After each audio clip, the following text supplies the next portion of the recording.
Hello and welcome to the MinnMax Show. I'm Ben Hansen, joined by Serial Vasquez. Hi. Jeff Marchiafava. Hey! Oh, good Lord. And Kyle Hilliard. Bow! I'm just noticing now that there's a smudge of food on the table, Cyril, I believe, from our last recording session, which is a hint that MinnMax right. episode 2 is on the way. What's this smudge? Everybody look forward to it. Jeff, time to play everybody's favorite game, Sniff That Smudge. Anyways, thank you so much for joining us. We're supported by Patreon, by lovely people like you. I had a moment a while ago just thinking about like how I know it was like with the rush to launch MinnMax, and it was such an amazing groundswell of support and love.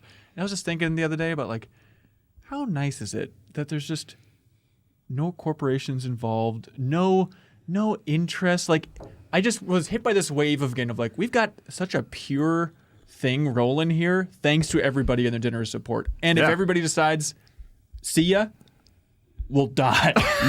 We'll cease to exist. But it's just a reminder to put out there. But just it's amazing to think about, isn't it? Like how many like studios like this can be operational with such a loving big audience, like, and it's just purely independent. It's just purely this contract. You tell us what you want, we'll make it. Handshake, let's smile and feel good, right? It's amazing. They're not trying to profit off of us. They're just enjoying the content. Yeah. And paying for it. That's right. But you're welcome to try and profit off us any way you see fit. Sure. Which reminds me Deep of Chrono. fakes. That's right. Deep fakes help us the deepest dive. We launched our first episode, our first discussion on the Chrono Trigger. Deepest Dive. So this is like the community game club where we're breaking up classic games, new games. It'll be all over the place. But with Chrono Trigger, it is one episode here. And the first discussion is everything in the game up until you reach the end of time. So right after kind of like the future sci-fi aspect there. So it's about like 4 hours in or so. We got more responses for this than we did for the Outer Worlds. And the Outer Worlds, Microsoft was cramming it down your throat, giving it away for free. They were handing out flyers on the street. And it's so heartwarming to see so many people go and buy Chrono Trigger on Steam. I think that Steam version is totally fine. Some people are weirdos and they're playing on iOS. Some people are ripping out the original Super Nintendo cartridge. People are going to GameStops all over the country to try and find the DS copies.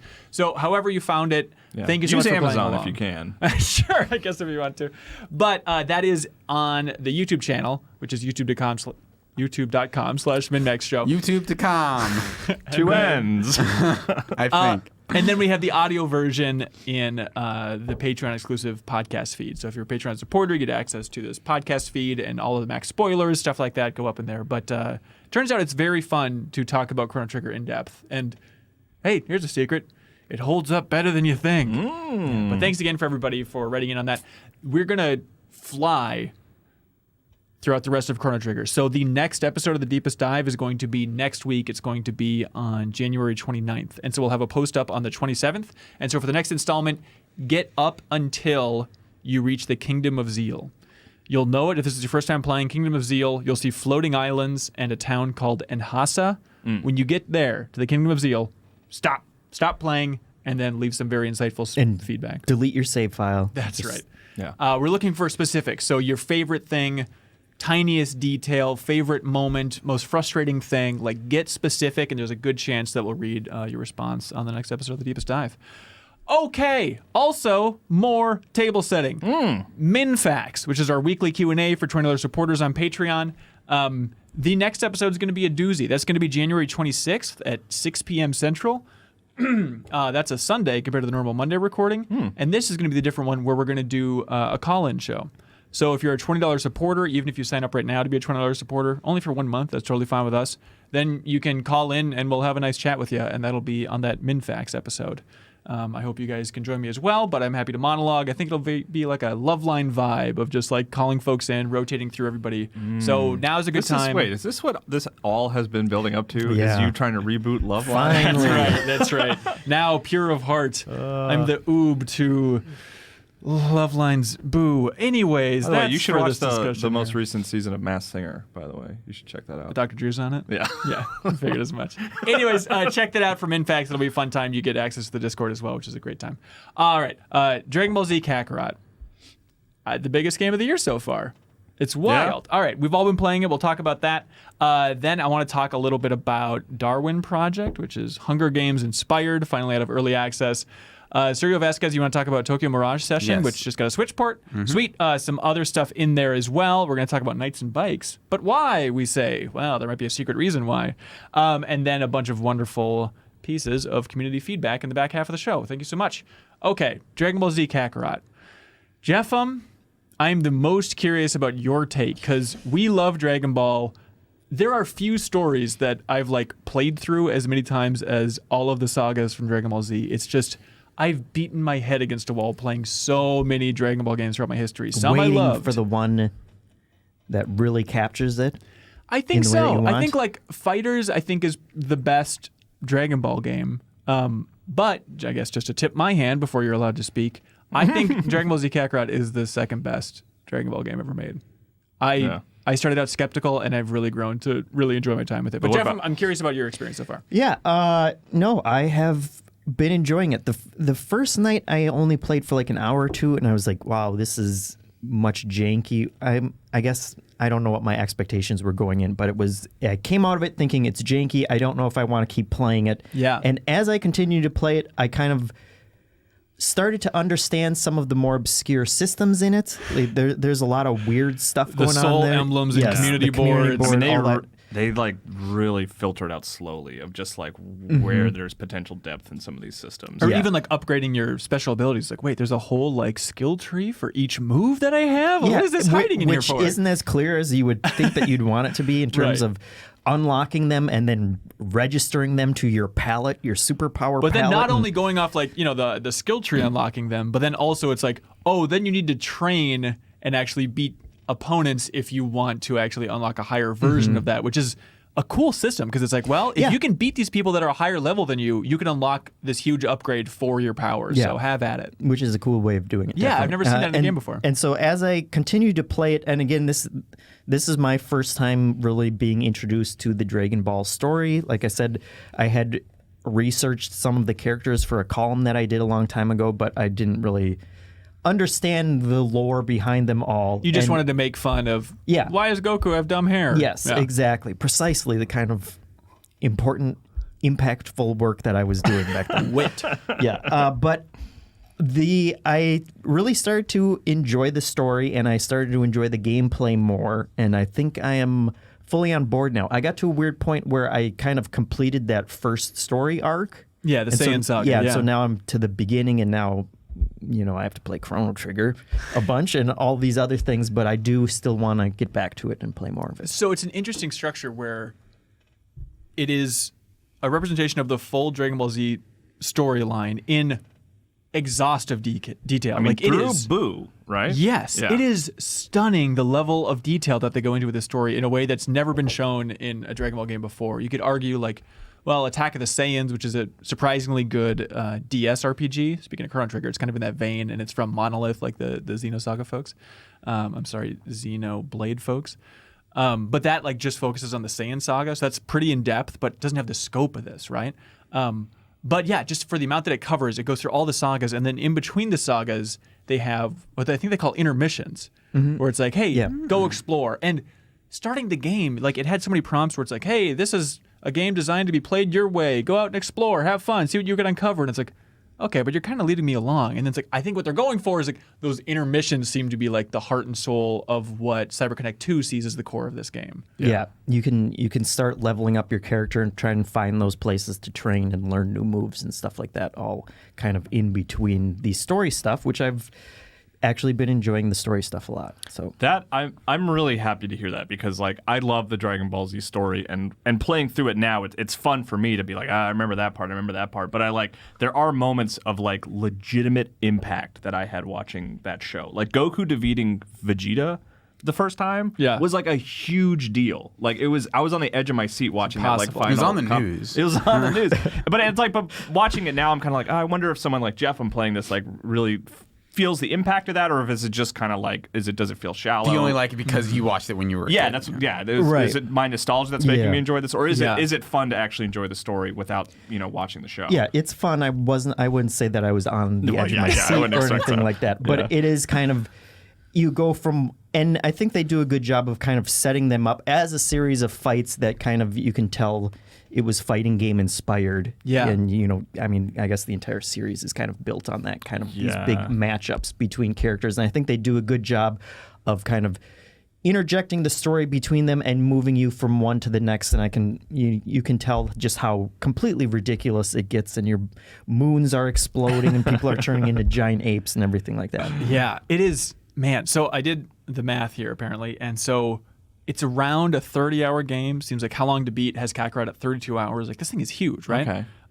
To watch all of Dragon Ball Z Kai, which is the shortened version, that's a total of 79 hours. And honestly, like, if you like action RPGs, open world-ish, we'll get into it, games, like, I think this is a really good way to experience Dragon Ball Z story. Like, you know, before every single Dragon Ball game where you're going through the sagas, it's like, okay, here's Raditz, okay, here's Nappa Vegeta, got it, Cyberman, got it. And it just like moves you along and skips so much detail. But there are so many cutscenes in Kakarot that, like, at the pace we're at, and I'm like in the middle of the Namek saga, like the Frieza saga, at the pace they're at now, it's like, I don't think they're going to really skip any important details at all. I think you will get the total idea here. Yeah. There's like little stuff where it's like, they don't really show Vegeta like killing people on Namek to try and get the Dragon Balls, like those types of like tiny things. But other than that, like, and you were asking on the Great Goaty Hunt stream yesterday, Serial, about like, well, do they really show like the Gohan Piccolo relationships? Like, yeah, it's called Kakarot, but it is a bad name. It should have been called like The Complete Story or something like that, because like you spend a surprising amount of time as Gohan training. They really focus on the relationship with Piccolo in a huge way, which is like, man. And you can take them all fishing. It's such a weird. I love playing because loved early on playing as Piccolo when Piccolo is still like, I'm not a good guy yet, and being like, let me just go fishing with Don't Piccolo. spoil anything for Jeff. Oh, sorry. Piccolo might become a good guy at some point, but yeah, just like taking Vegeta fishing and stuff. It's just like so weird, but it's like I like it though. Yeah, you know? for sure. And I think a lot of people, I think even when we first looked at this or played it at E3 and stuff, it was like, oh, it's basically Tenkaichi battle system, Xenoverse battle system, but I don't think this game should be in the Tenkaichi Xenoverse bubble. Like, it is a tier above that in my mind. Are you enjoying it as much as I am, Kyle? I think so. I certainly like it because I reviewed both the Xenoverse games at GI, and I definitely like this more because I just want to.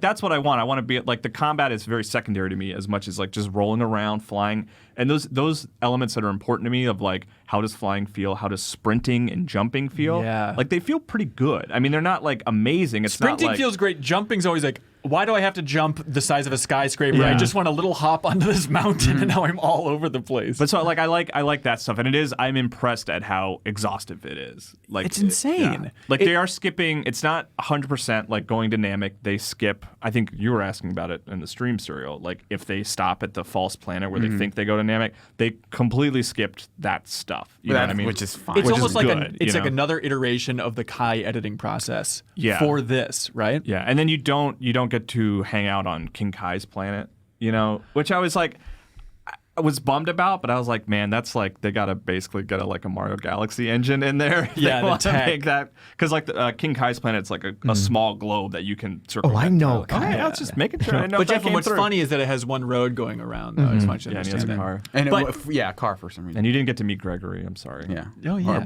Or Bubbles. Or Yeah, Bubbles. yeah, nothing's been playable in the afterlife at this point, which is the biggest fatal flaw for this game. Is you don't get to run Snake Way, and like I don't want to do that for 4 days or 300 years, however long it really takes. But like I wanted one like novelty experience of just playing as Goku, going.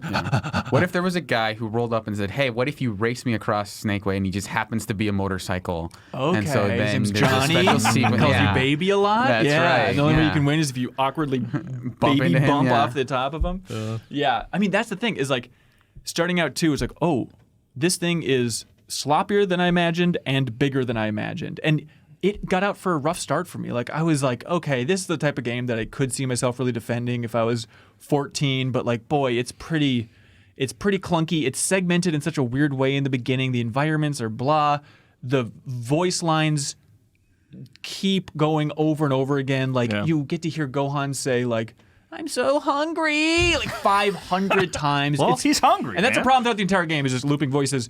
But then I think once it really pops is when you get into those open regions, because there's a world map where you can select which open region you want to go to. But like that first time of playing as Goku and being like, oh, I just get to run across this environment and I can like just race a car. I can just run next to a car. You can and jump then, on a car. Right. And then going to like Orange City, like I genuinely had a wow moment of like, they built this entire city. Yeah, it's insane. I had that with Kami's Lookout. Like Yeah. at a certain point, it just opens up and you can go Yep. to the lookout and you can go to the level below the lookout too, which is as impressive as those environments are. They don't. I mean, it's silly to complain they don't go quite all the way. Like you can't explore Goku's house. Like it's just that kitchen area. There's a Right. hallway that you can't go into Gohan's room, and then in Kami's Lookout. You can't go in the time chamber. Well, yeah, you can't. Maybe you will in the future. I don't know. Yeah, I'd imagine. I'm also on Namek as well, but Okay. I can't remember his name, but the cat who grows the sensu beans. Yeah. Current. Yeah, like his in Dragon Ball, like there's a full level down there that you can. Yeah, like there's a whole Goku area. explores where he like looks in these vases of water and stuff like that. That's not there. Like you can't. It's just like a flat area to explore. But the fact that you can go there is like.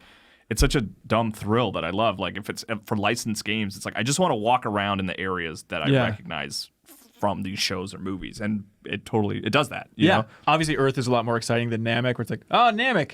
Okay. About the same color grass and water everywhere. They give you like, it's like, okay, here's like the Frieza-style spaceships that you can destroy because there's kind of like, enemy bases that you can blow up and stuff. Yeah. But And it is thrilling to blow those up, let me tell you. this is one of those weird things too, is like, just in terms of why it's just a little finicky and a little clumsy is just how much it changes the controls based on if you're exploring in the world versus like actually in combat. Just simple things like when you're exploring the world, as far as I can understand, you can shoot energy blasts, but you have to be in first person mode. And then like you're aiming with the right stick and then you hit X to shoot it. So you have to like aim and then stop and then tap X. You have to do this awkward claw thing just so you can shoot a dinosaur or shoot those enemy bases. It's like, Yeah. what a weird decision, right?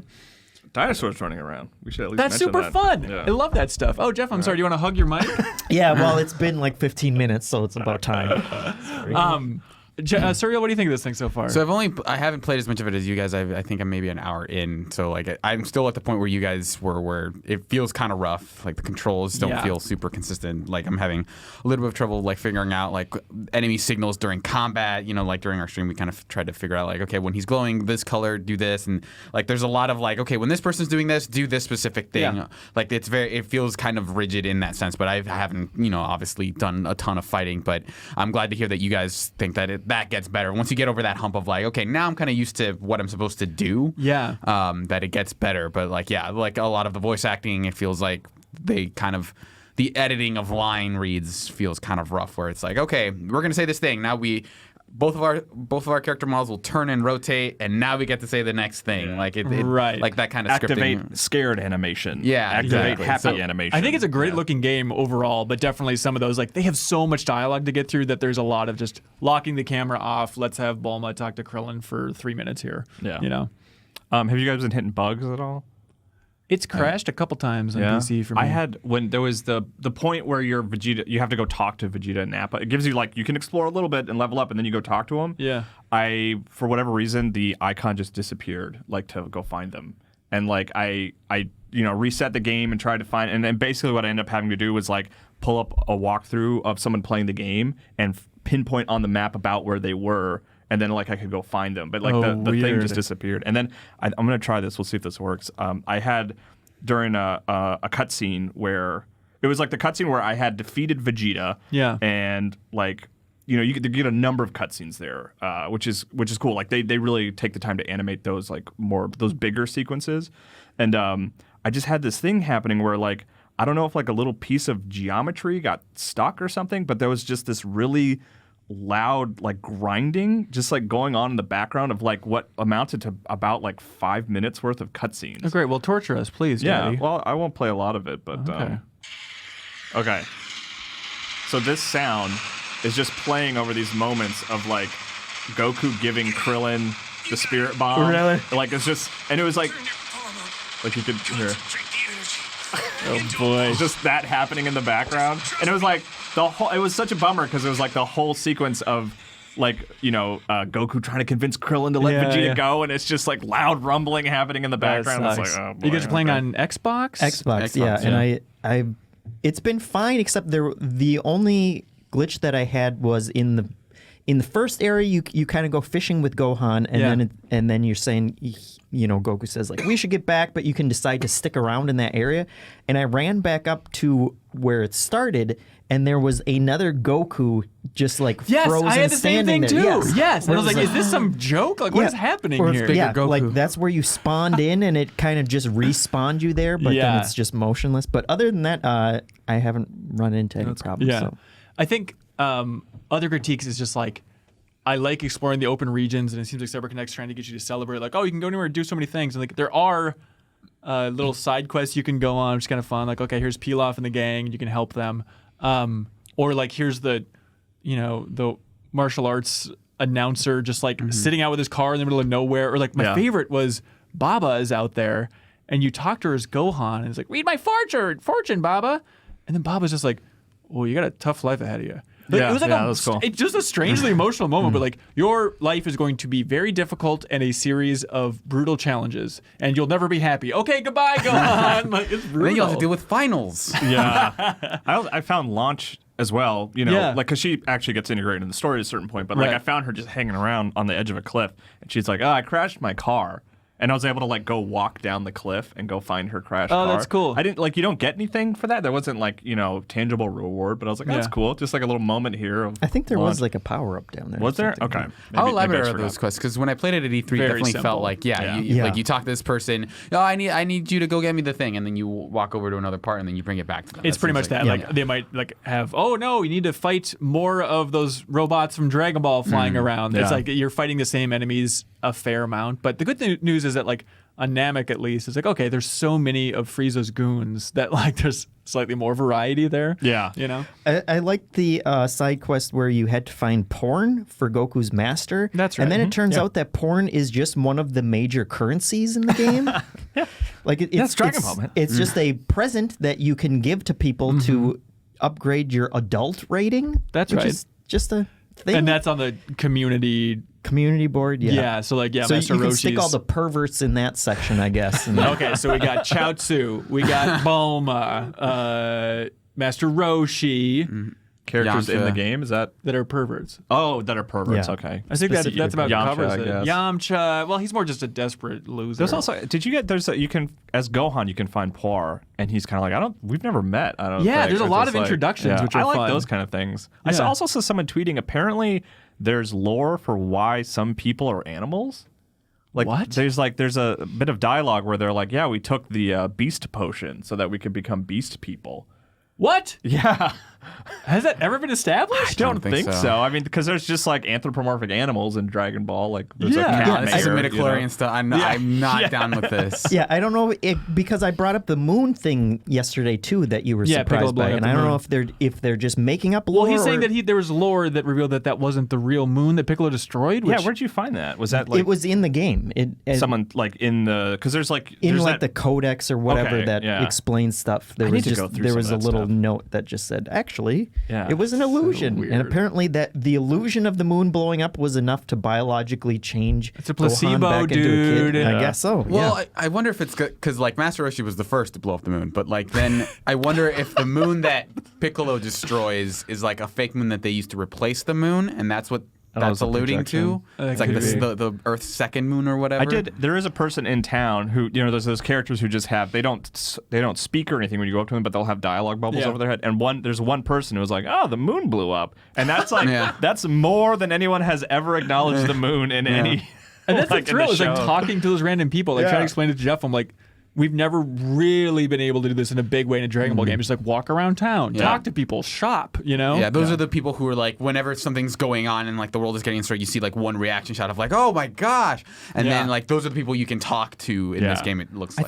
I think Dragon Ball Super had a scene where I think they called the Dragon Balls and Shenron, which is like when you. I'm explaining this to Jeff because I don't know if he does, but like when you bring the Dragon Balls together, this giant dragon shows up and the skies turn gray. And like they had an episode in Dragon Ball Super, I think it was, where they were doing that, and they cut to like some people in the city, and they're like, that's Capsule Corp. Who knows what they're doing over there? Which I love that idea. They're just like, this company is always up to something, and we don't even ask questions I anymore. always think about that, like how commonplace it is anytime somebody dies, just to be like, well, we got the Dragon Balls, we'll bring them back, no big whoop. But it's like, hey, I think the rest of the world would riot if they knew that you were like bogarting immortality and like not reviving everybody who's died within the last couple weeks. Which Well, I know they do it. They do it I know they once. do it in a twisted way, yeah, later, but still, it's like you share this with humanity. We need some governing board for these Dragon Balls. And it made me laugh too, like in the opening. I forget how they phrase it in the show, but it's just so silly. The scene with Raditz talking to Vegeta and Nappa, and he's like, "Oh, that's right. I have a brother named Kakarot who's on Earth right now." I'm pretty sure that's completely new. Is that right? I'm right. I don't know, Cyril, if you remember. I don't think they went. Like, Yeah. I don't think there was ever a scene where Raditz was talking to Vegeta and Nappa like I before. don't think so. Because I'm pretty sure like the first time you see Raditz it's at the Kame house. Yeah. Okay. And I like that's one of the really fun things. Like one of the reasons I like that Saiyan saga so much is like it was the first time I was watching Dragon Ball. I didn't know what Nappa and Raditz looked like, and the opening Right. of the show actually had them a silhouette tease for them. Yeah. So it was like a big reveal when you finally got to see who are these two Saiyans who are even stronger than Raditz. Right. And so to just have them there in the beginning, like arms folded, being like, I don't know, do you have a brother? Goku? Why don't you go take care of that? Like that kind of ruins the sort of reveal of Right. it, And I always loved on Giant Bomb's Dragon Ball podcast, which was fantastic when it was running. They went through Yeah, the entire it's great. saga, and it's called All Systems Goku. But it always made me laugh that when Jeff Kurtzman and Dan Reichert were watching it for the first time, they're like, well, this Raditz guy can't be dead. Raditz has to be a huge deal because it's Goku's brother, and it's just never acknowledged again. It is just a bizarre concept. They eventually teased Vegeta's brother, but yeah. one of the few enemies that is just like one and done, which is funny. He should be so important. It's Goku's brother. Like, I know his design is not great, but I want to see Raditz in Super Saiyan 3 where his hair gets even longer, just drags on the ground behind him. Oh, you know what's satisfying too in this game?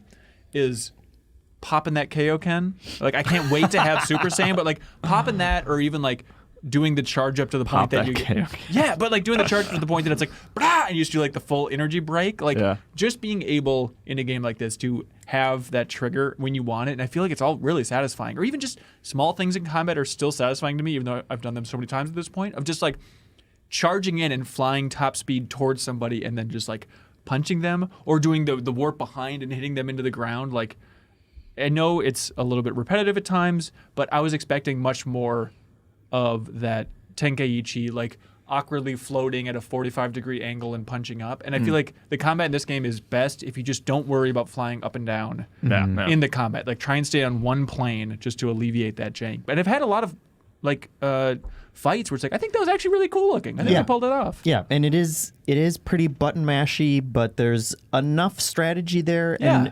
And when I was playing, when we were trying to play it on your version yesterday during the Goaty hunt, I realized that I missed some moves that I had already unlocked and kind of leveled up a little bit, and it was like, okay, it does actually feel different. Like, oh, really? That's something that kind of faded in the background and I wasn't really thinking about until I didn't have that kind of, like the specialization I had done up to that point. And the skill trees are so huge that I'm looking forward to kind of unlocking more of those and like investing in the ones that I like and those kind of things. Yeah, I'm really impressed with this overall production. It's not perfect. I don't want to overhype it. But Yeah, like it's almost worth saying that like you and me, Cyril hasn't played as much as and I'm glad to hear that you're enjoying it, but like I think our sort of appreciation for it is heightened a bit because it is just like this is the kind of Dragon Ball game that I've wanted for a while. Yeah. Like it does, like the open world sort of exploring is shallow. There's not like you don't really find those really orbs exciting are really things. littered everywhere. Yeah. So. And the combat is like is good. They've had 2 games to kind of like mold that Xenoverse style of fighting, Yeah, but numbers are on these, so it's I'm better. pretty sure they were in Xenoverse too. Is that right? Probably. Yeah. Okay. I mean, it's wholesale, like pretty much the exact same thing. Like, but it is.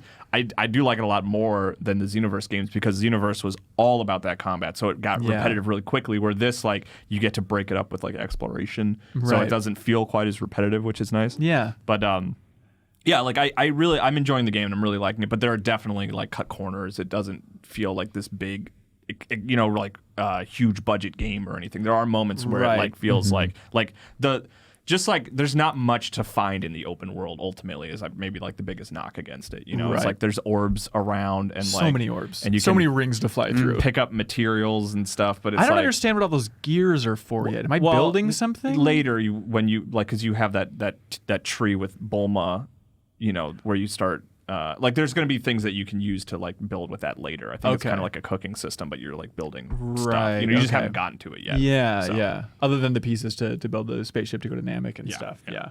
All right, Jeff. Where is the story going? You're gonna go to Namek. What do you think happens in the rest of Dragon Ball? Like, what do you know happens in the future? You're gonna fight a bunch more people, and No, everyone's be gonna die and come specific. back. Try and guess. Like, what do you know about the lore? Well, real I know quick, nothing about the lore. Yes, you do. Where exactly are you in the game? Are you on Namek? Are you on the new No, planet? I'm not yet. Okay. I'm still in the intermission, I think, at Okay, this point. cool. Okay. Yes. So I'm sure you're gonna fight Vegeta again, Okay. right? Okay. He's the big bad. I mean, I don't know. I know. No that, need to get I know, angry, Sorry. Vegeta. I know they're going to introduce a bunch more because they showed kind of like a preview of the next part that you're going up, and it was like a bunch of completely different characters that I didn't know. Right. So I have no idea you're going to fight a god at some point. No. Something. I That's don't know. just Dragon Ball Super. Yeah. Don't be naive. That's the Oh, follow-up okay. thing. What's Vegeta's fate? What do you think is Yeah. the ultimate fate of Vegeta, based on what you know? Well, now that you say that, I'm going to guess that you're going to team up with him at some point. Okay. Or something. Okay. It will shock and surprise you. You know about the concept of Super Saiyan. Kind of. I mean, is that just another form that you turn into and you're more powerful? Do you know what it looks like? Your hair turns blue? Close. Okay. Very interesting. I'm very interested in your experience going through this. Let's Do you check in again know- next week. Have you ever heard of Cell? Is that character? Microsoft Excel. Okay. Have you ever heard of Boo? Yeah. Have you heard of the androids? Yeah. From Yes. from one of our cover stories or 'cause, something. yeah, we had so I the- know they're robots. That's right, because that the Dragon look Ball like people. fighters. Yes. Maybe I think And they're supposed to be strong. I don't know. they're supposed to be strong. Yeah. Yeah. That's the thing too. Is like it's tough to. I think this game is perfect if you're looking for a bigger action RPG and you don't mind like going through the saga one more time. Like we've experienced it so many times, but like I just played through that Fighters story mode 2 years ago when that came out. That was brutal. That was so stupid. And like I get that the fighting might have graded on you, but I no, think the that story graded on me. Really? Yeah. I mean, I think the side stuff is definitely like the thing in that mode, but like, the main story is like I didn't mind it, but I didn't love it. I guess. Sure. Like the first chunk I didn't mind, and then the second and third was like, oh my god, this is a slog. So it's just so satisfying to see it done with this production value overall, right? And like, yeah, Jeff, and we just have this story drilled into our heads over so many games. Like I really enjoyed the Legacy of Goku games back in the day on Game Boy Advance. Ariel, you played those too? Yeah. Kyle, did I you? have not played those. No. Okay, and it's like I will defend those games, but it was really just your Goku running around punching wolves until your experience meter goes up, and then you level up. But when I loved RPGs as a kid, it's like, well, this is, I guess, the best Dragon Ball RPG I can play in the West, at least, right? But I just wanted to emphasize like what's so cool about it, Jeff. I mean, I hope you're starting to see like aspects of this, just with like how much Gohan has changed from the very beginning. He was such a whiny brat, and now he's just a slightly less whiny brat. But like what I love about Dragon Ball is just the fact that it's a storyline that's just going on for so long, especially Serial being a huge fan of Dragon Ball, like knowing those characters so well, seeing them evolve throughout time. And like in Dragon Ball Super, eventually Piccolo is like watching Gohan's kid, you know, like on daycare, like that type of stuff like rips my heart out. It's so sweet to be like, oh my God, we've known Gohan since he was a little kid, and now his kid, it's our family is what I'm trying to express, Jeff, and it's very fun to see. And they're coming over for Thanksgiving this year, so be ready. Oh, great.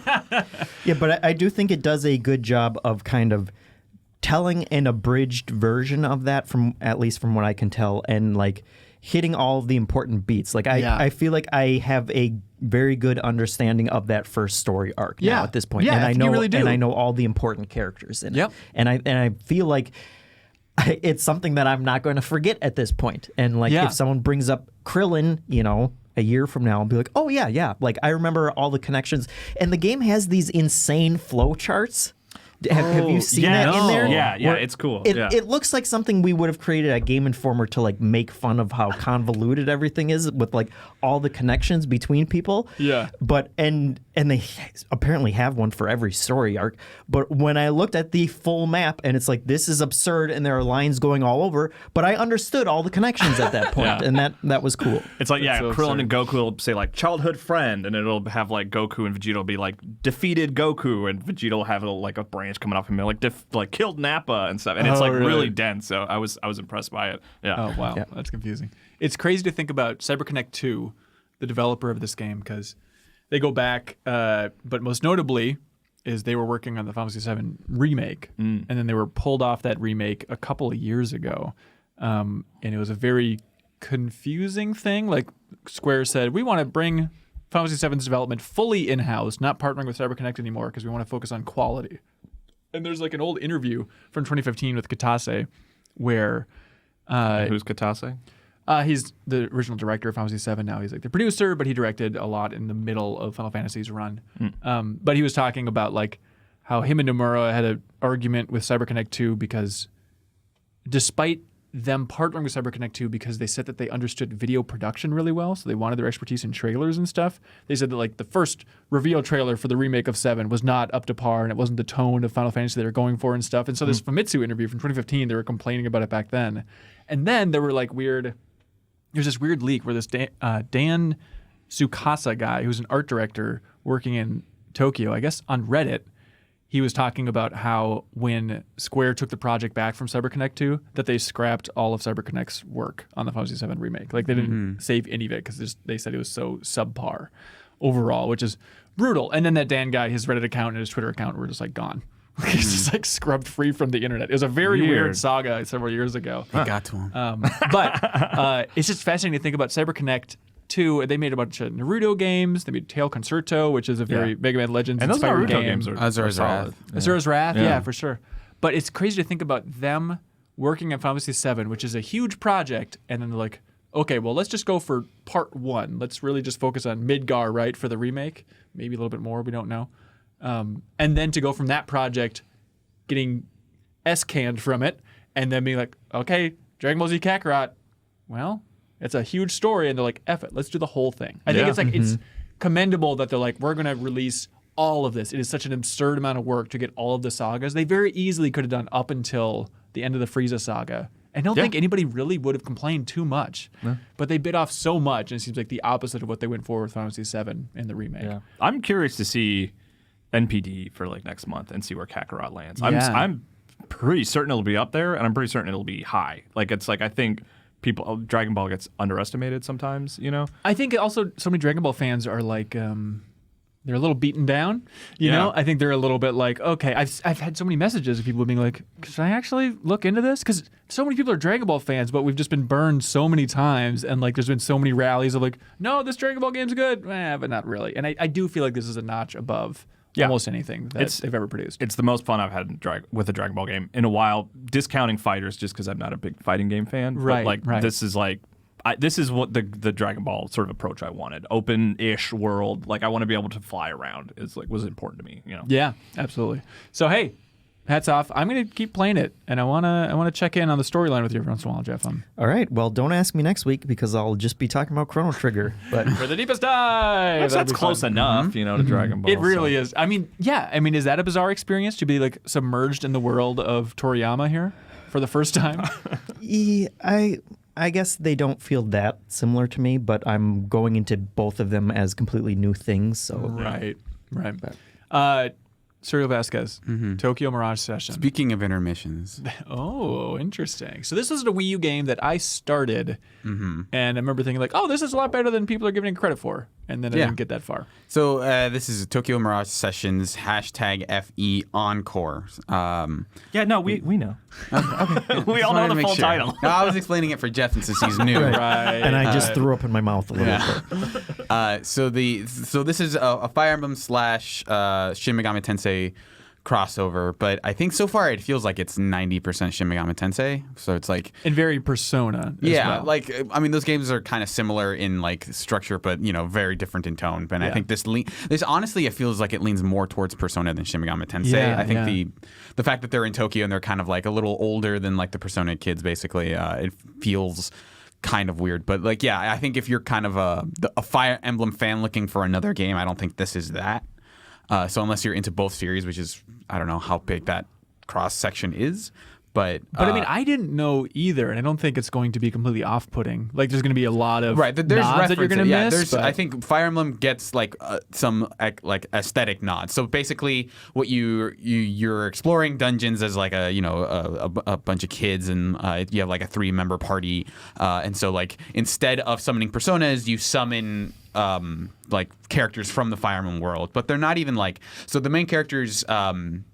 Spirit basically is Chrom from my Fire Emblem Awakening. Yeah. But it's not like it's me, Chrom, right? Like it's like this weird like shadowy ghost version of him, and I don't know that his like personality is super important to the game so far. And so like other characters in your party have their own personas that are also based on those Fire Emblem characters, and it's like, oh, this character from this game, this character from this game.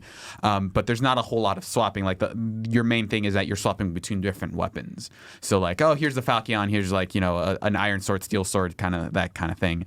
And so it uses a lot of the Shin Megami Tensei Persona weaknesses, where it's like, okay, this person, there's axe, there's piercing, and then there's sword, and those are like that's how Fire Emblem factors in, is that there's 3 different types of attack. But there's like, here's Zio, like that's the lightning spell in Persona and Shin Megami Tensei games. But like you're doing a lot of dungeon crawling, but there's also like this overworld kind of like, hey, you're trying to be a pop star. Is kind of a little 10-2 in there. Yeah. So like the idea is that you meet this like very famous pop star called Kiria, I think her name is, and then you realize like, oh, I'm a pop star, but I think that factors into how I'm able to fight monsters, because like my whole persona is like I'm a singer in combat or whatever, and so you're trying to go into this like other world area, and that's where you're doing all the dungeon crawling. But it feels like a very simplified version of that, in that like so far the dungeons haven't been super crazy, the monsters have been fairly simple, and like the combat system isn't like all that intricate. You only have a 3-member party, and like I said, there's not a whole lot of variety in terms of builds and stuff. And it's turn-based combat. Yeah, it's turn-based combat. And instead of the normal weakness stuff, where it's like, hey, if you hit someone with like Zio and they're weak to Zio, you get another shot, which is what you do in Persona. Instead, there's a lot of like conditional bonuses where eventually your party members learn how to do combos, which is like, okay, if you hit someone with a weakness and someone has like someone's hit someone has hit someone else with lightning, and that's like a critical. Only if they do lightning will I use my kind of combo attack on them, and then you can have a thing where it's like, well, that was a lance attack. Someone else in your party has the lance combo, so you can do like lightning, lance, and then like a third additional combo, and that can kind of escalate. Hanson? Yeah. Is it fun? I'm liking it so far. It feels like, again, an even more simple version of like even Persona's combat, which is like simple but flows very quickly. This feels like an even simpler version of that, because you have so many skills and that are just kind of like these passive bonuses that so at some point you just kind of set your characters loose on the enemies, and they just like cool stuff happens basically, which is interesting. I think there's going to be a lot of people that maybe even played Persona 4 or 5, own a Switch, are upset that Persona 5 isn't on the Switch yet. Right. Is this like a good I think alternative? this will appeal to those people, but I think more than anything else. And to be fair, I'm not super familiar with like Shin Megami Tensei games, so maybe there's like a lot of stuff that I'm missing. But like as someone who has played the Persona games, this feels like it's scratching that itch. But I will say that like for Fire Emblem people specifically, it doesn't have a whole ton for them. Like when you level up, it makes the Fire Emblem noise and the dings for like the different stat bonuses. Like there are these aesthetic touches that will appeal to like Fire Emblem fans. And like I think the characters are like cool. Like there's one one thing I do like is that you're kind of very like quickly thrust into the like, oh, you're at you're kind of there to see a concert, and at some point like the evil mist breaks out or whatever, and you're transported into the other world, and you were texting your friend ahead of time. I was like, hey, let's meet up, like where are you? And then at some point he's like, I got transported to this other world. And your friend is like, okay, look, just stay there, I know what's going on, I'm gonna like I've been involved with this, like, and you're kind of being thrust into the middle of this conflict, which is like usually like it's the other way around, where you discover it first, and then you have to explain to your friends like what is going on. Like I like that everyone is already like, no, this has been going on for a while, we know what's going on. That's awesome.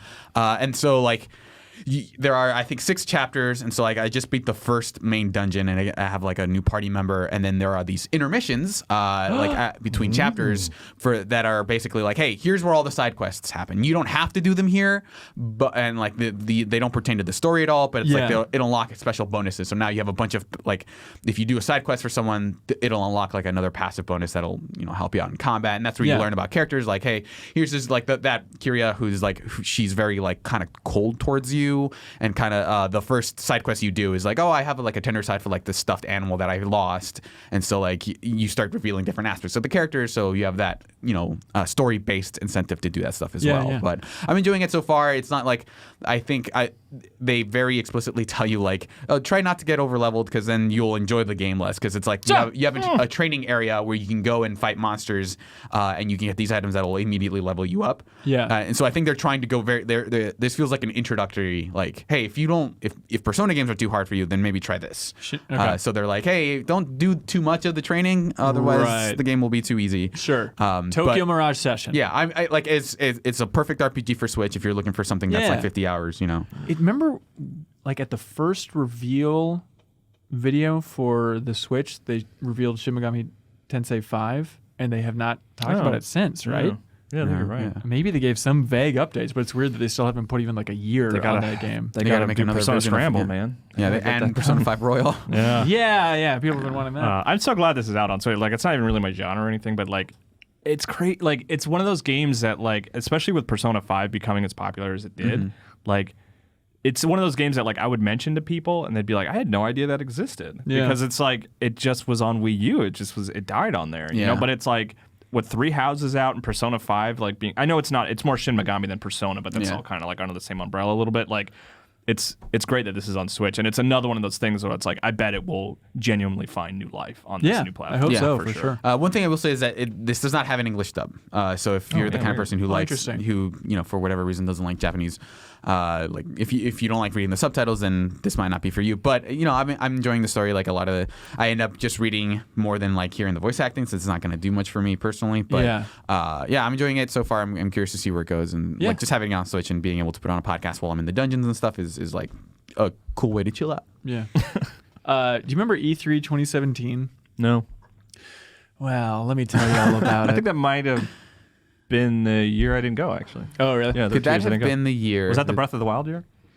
I guess it would have been a Breath of the Wild. Wait, no. No, 2017 was the year it came out. Yeah, so that does make sense. Oh, yeah, so I was there for that one. Yeah.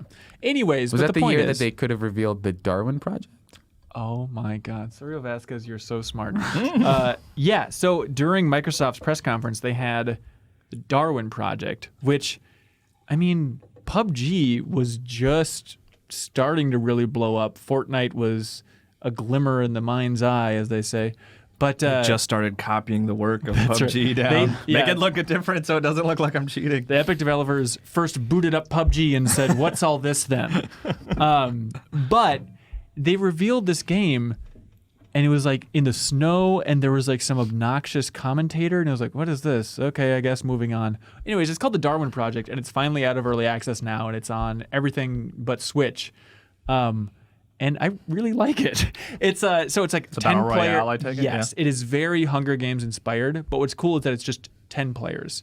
And especially what I like about it is that when you're playing it, you can just bring in only your friends. Because it's just like 10 players. Like, you want to play Battle Royale with your friends, but it's like, well, that's just, we can quad up and stuff. Is it Battle Royale at that point if it's 10 players? Or is I don't that know. just the last man standing mode that's been in games forever? I guess you could call it that, but it feels... Do they have, like, you have to move around the map in certain places? They do, yeah. So you can see the entire map, which is cool. And it's like different quadrants, and then the quadrants will close off, and you'll see when they're being canceled and stuff like that, so you got to move to a different one. So it eventually will boil everybody down. Yeah, I think you can call it... I think it's fair to call it a 10-person Battle Royale. Very Hunger Games inspired for, like, the aesthetic, like, it's all sci-fi. But the cool thing is you don't have guns, and it's more of a survival-focused Battle Royale. So there's like a heat meter. So if you're getting too cold because it's all snowy themed, then you have to like light a campfire and like warm up, or you can chug coffee and stuff like that. And then there's a decent amount of crafting as well. You're collecting wood along the way to make arrows, because like if you want that range attack, you're going to need a bow and arrow, right?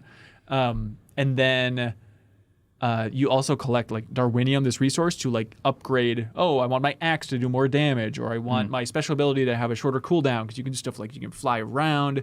You can also get like a little drone to help you, or you can have a grappling hook. I think I see the appeal for you because it sounds almost like a little bit of RTS to a certain degree, right? Honestly, I thought about that with the slow upgrading thing. And stuff. Like you're kind of doing your own thing while someone else is doing their own thing on another side of the map. Right, right. Yeah. That's a Ben Hansen game. Absolutely. But I Molden think for Holden. the coolest thing about this game is that they have a director, and you can choose to play the director once you get to level 5. But in custom games, if you just want to play with a larger group of your friends, you don't need 10, by the way. You can play with just 4 of your friends or whatever.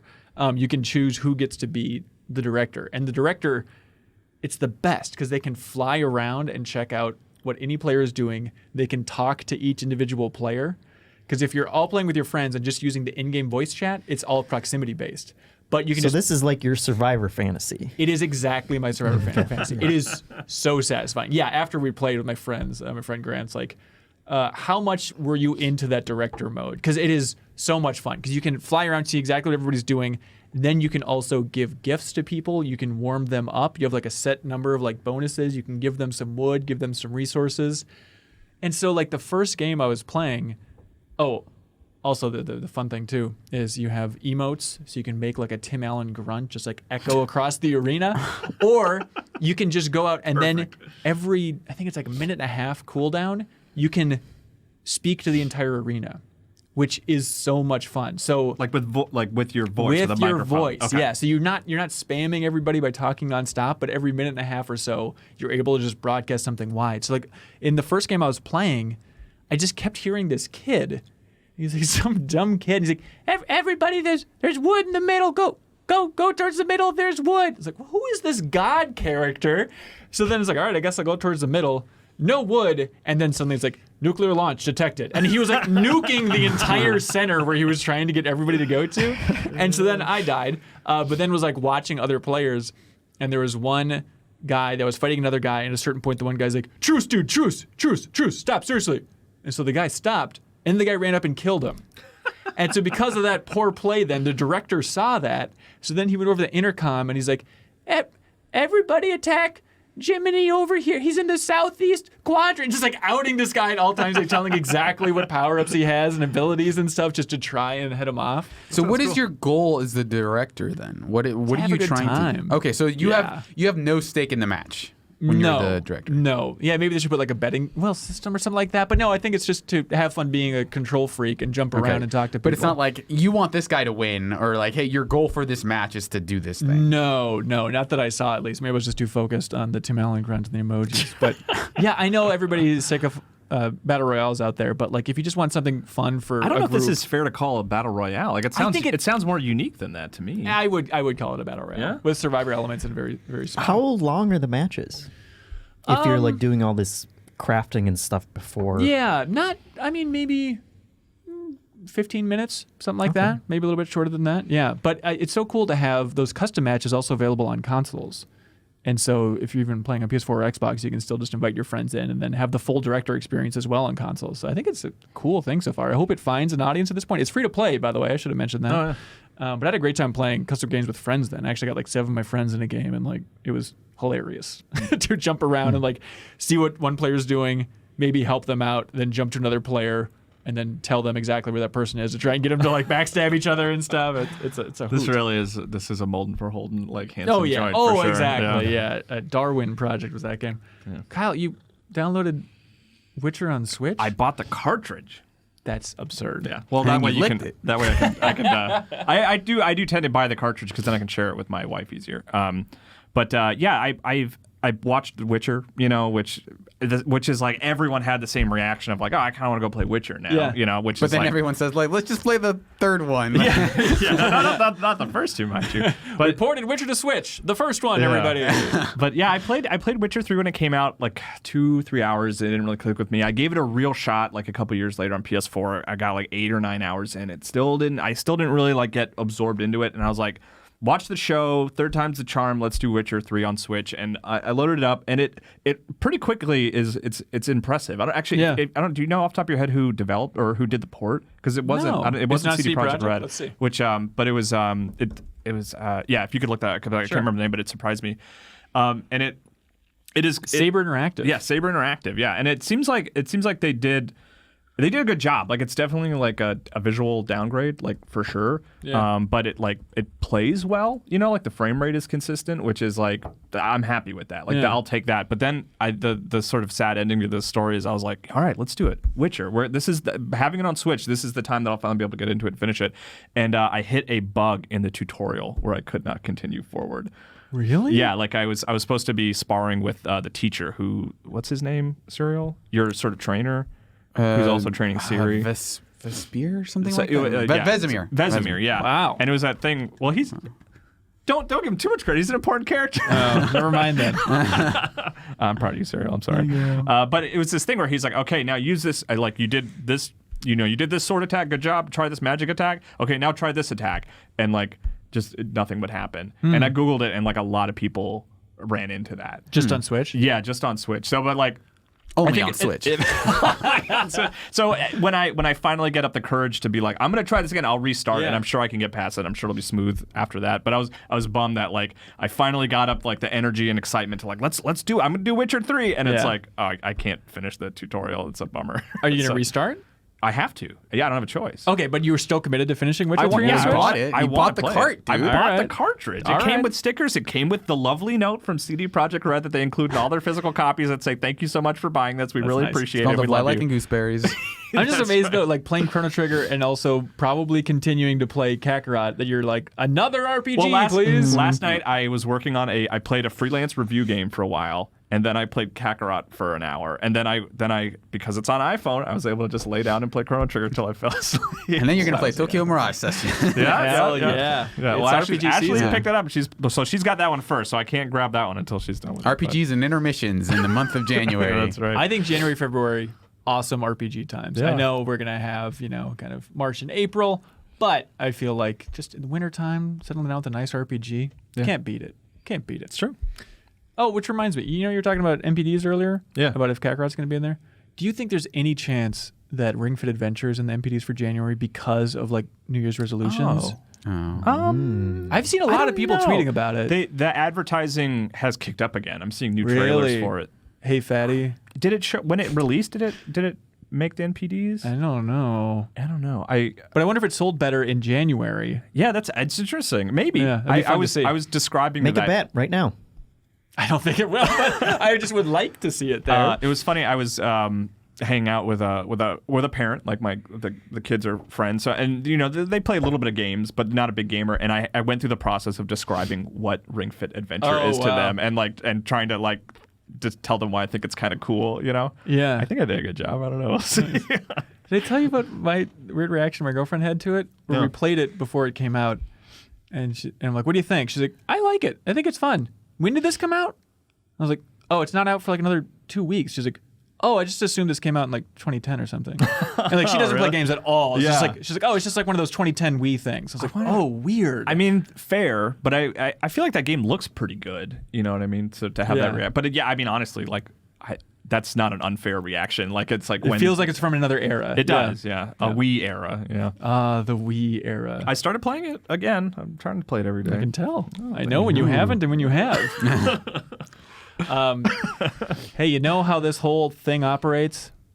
Wonderful Patreon supporters. Patreon.com/ Oh, thank you. okay. Yep, MinnMax 2 N's. Again, a reminder, if you're a $50 supporter, you get your name in the credits, both in the description for YouTube version and the podcast version. And then also, we'll send you a custom thank you note as well.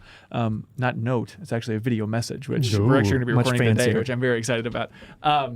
And $100 supporter, you can be on the wall of heroes on the TV behind us. Put any cute image you would like up there. Make us laugh, please, with an image. We always appreciate that. And then we have the heroes here, like Superhero Cinema Scoop, Riley Hill himself. Superhero Cinema Scoop is a YouTube channel. He says, Superhero Cinema Scoop is proud to sponsor MinnMax. Superhero Cinema Scoop is a new YouTube channel dedicated to bringing you all the up-to-date news on your favorite superhero movies, shows, and video games. News from Marvel, DC, Teenage Mutant Ninja Turtles, Spawn, and many more are represented. Videos are uploaded at least once a week and can be enjoyed by the whole family. Just search for Superhero Cinema Scoop on YouTube, and remember, that cinema is spelled with an S. Two N's. And to follow up from last week, he did post like a 30-minute video that's just called Morbius Trailer Explained. Oh, nice. So it's Okay. nice, like, Yeah. that's where we're at with the state of the MCU and Sony's involvement to have a 30-minute video and be like, okay, everybody, here's what's going on with Morbius. Yeah, the community board for Morbius. And That's very complicated. But yeah, check him out. As Jeffem likes to say, here's a wonderful sponsor who's supporting us in a big bad way, so please help support them, and it's free. Yeah. Yeah. Yep. So just go over there, leave a comment. You will brighten Riley's day. And help us out too, so we'd appreciate it. Also, reminder, if you're a $20 supporter, you can call in and talk to at least me and probably more this Sunday at 6 p.m. Central. So you'll have access to the Discord and stuff like that. But if you just want to do that for 1 month and have a nice chat and ask us anything you want, it'd be a fun opportunity, so don't miss that one. All right, you guys ready to move on to community questions with a twist? Ooh. Yeah. Let's do it. All right, everybody, we have some wonderful questions that people sent in, actually submitted on our Patreon, patreon.com/MinnMax2Ns, but we aren't alone this time. We have a special guest for basically the first time ever on the MinnMax Show podcast. We have Rex Crowle from Foam Sword. Welcome, sir. Hey everyone, yeah, great to be here. Absolutely. So what do you prefer to be called? Creative director, lead designer on Knights and Bikes? Yeah, I mean, I guess those work. I mean, we're a tiny company of only 2 people, so it kind of feels funny when you have big grand titles, but at the same time, you do a lot of stuff. So yeah, that works. It works out. So, Sweet. like, ultimate president. yeah, That'd be good. King of video Yeah, games yeah. over at Foam King of Sword. the world. Yeah, the sweetest man in games, I believe. But you go back to the days at Lionhead, working on with Media Molecule as well. For how long were you at that studio? I guess it was about 12 years, something like that. God. Yeah. So it's interesting. I think last time we talked, you were talking about Knights and Bikes and the lead up to it, and that was on the Game Informer Show podcast when we Skyped you in for a lovely chat. I think I harassed you about Guilford and how the Guilford Museum needs to recognize video games for once. But now we've gone independent. We left Game Informer. MinnMax is a startup. And I'm curious, with Foam Sword, if you have any good advice for us on the indie lifestyle, the working from home lifestyle. What have you learned in your independent life that you'd like to impart to other startups out there? Wow. Yeah, I mean, you're definitely learning every day. You know, every day is, a fresh challenge. I think the main thing probably for me from just moving to like working in more of a home environment is just how important it is to still like get out, still see other people that you're not like, working directly with and just, take big gulps of fresh air all the time and just try and sort of, I don't know, not get lost in the kind of the creating of stuff. Yeah. All right, hang on. I'm going to write this Yeah. down. See other people. Okay, Get out of this basement. So how long were you working on Knights and Bikes? Oh, I mean, it wasn't one of those projects that's just like, day one, you're like properly on the project and, you go through to the end. It was something that sort of slowly ramped up over time with just like thinking about little ideas and playing with them, and me and Moo, the co-creator, chatting about stuff for quite a long time. I guess the main development was about 3 years, taking it to Kickstarter and then taking that initial promise and then trying to deliver an actual game that matched up to it, which was the scary bit. Yeah, and now the finish line is not there yet because you are proudly announcing... It's coming to Switch! Hey! Look at that! Yeah, to celebrate the news, where the pre-order is up and you get 10% off, so that we hope, a lot of people are going to jump on the Switch store and pick it up, because it's such a cooperative game as well. Maybe find a friend to play it with as well. Yeah, and you've got a couple of weeks to sort out which pal you'll go play it with, and then it'll be out on the 6th. So, Yeah. And 2 players will each be able to play with a single Joy-Con, right? Yes. Yeah. Okay, we should back up a little bit. Rex, what's your high-level pitch for Knights and Bikes? How do you describe this experience? So, Knights and Bikes is a action adventure about two kids exploring an English island in the 1980s, looking for treasure, and it's all about like just being a kid again and having kind of like an awesome summer vacation adventure. You know, cycling around on your bikes, turning over rocks, and trying to find like little individual treasures, but also have this like big grand backstory of this ancient Arthurian legend going on in the background. And obviously it's got like a big like sort of buddy movie element of the friendship between the two girls that are playing in the game, whether you play it as single player or whether you play it as co-op. And it's like it's the rare breed of a co-op game that's like story focused. Like I think it's great for families. Like Kyle, have you been playing with your daughter then, or your wife? Yeah, my 8-year-old daughter and we started playing. I showed her the trailer with the song, the Ride My Bike song, and she's like, "We got to play that. Like that's very important." And then I had to explain to her what wellies are because she didn't know what wellies were, which are rain boots. But yeah, no, we've started it. We've been having a good time with it. Yeah, it's cool. Awesome. It's like a good intimate game. Like there's so few games that are co-op but also story focused. Like okay, find a good buddy that you don't mind like going through some dialogue, some world building and stuff like that. But also it has something that's very satisfying in games, which is the co-op game where the people have different abilities. And I think like just getting out of the game, be like, oh, you get to stomp the ground. That's not fair. It's like, well, hang on. No, I get to throw the disc, so it's even cooler for me. So it ends up working out right. Okay, we jumped to a different mic because there's radio interference and stuff. But anyways, what's it like to actually port something to the Switch? Is it harder than we think? Easier than we think? What's the process like for you? Well, I mean, I have to give all the credit really to Moo Yu, who's the co-creator of the game. He's the tech guy, so he's had the hard stuff to do on this. It's taken a good time to figure it all out, and we had some times where we were concerned that because the game is essentially 2D art in a 3D world, and you've maybe got, because I've thrown so much art into this game, you might have like 10,000 objects on screen at any one time. And when we started reading about the Switch, and it's like, well, the one thing that it's maybe not quite so great at is having hundreds of Alfred assets all like rode up in front of the camera. Oh no! And, I was a bit worried then because I'm like, that is entirely the game. But he did a lot of optimizations and like fixed things up so that the game would just be able to pull the textures in very quickly, and that just made a huge difference. And we went from being at like 3 frames a second up to proper frame rate. So that was really good. This game... on the art side, really, it was mainly just a little bit of interface stuff, and then also just a few changes, like on the PS4 and on the PC version, there's a little vignette around the edge of the screen, which just sort of like blurs off the edges.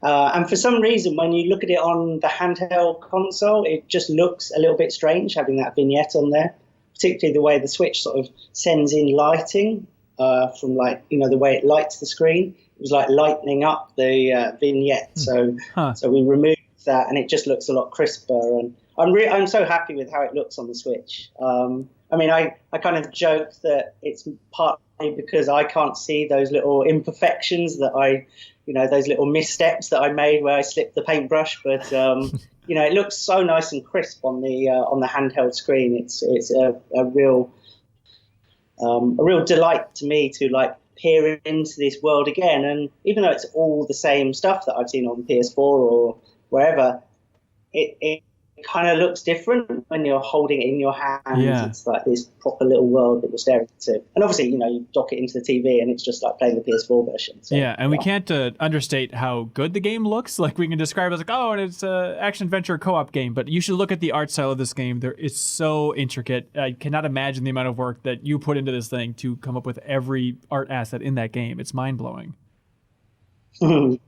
It's wild. There's a lot of painting, yeah. And because it has a stop motion style, I mean, probably we should have come up with some clever shader that made things like jiggle around, but we actually ended up doing it the hard way, where I just repainted everything 3 times so that it sort of shimmers around like a hand painted like kids drawing. Yeah, it's wild. Well, I definitely think like I didn't get to it, and I'm very sorry for this, but I didn't get to it until like the holiday break and got around to playing Knights and Bikes. And I was like, oh, I think this is one of the most underappreciated games of 2019. I feel like it didn't get its due. I don't think people talked about it enough just for how good it looks and how fun it is as a co-op story experience. How was the release for you? Was it satisfying? Do you feel like it hit its audience, or are you expecting the Switch version to find a whole new audience? I mean, definitely we hope that it will, continue to widen the audience on the Switch. I think it's a really natural platform for it. The fact that, it is the one device that comes ready, set up for co-op. You don't have to go to a store and buy a second controller. Right. So I think that's really good. I think probably because we've gone quite broad with the audience, and that it's very suitable for families. I mean, it's great for like adult friends to play together. You play it with the kids, and kids can play it as well. That's not necessarily that's like sometimes a harder audience to reach. Those aren't the players that are like sitting on Steam on like day one waiting for it to unlock. They'll like hear about it over time. Kind of a little bit like we previously done with Little Big Planet and Tearaway. It's a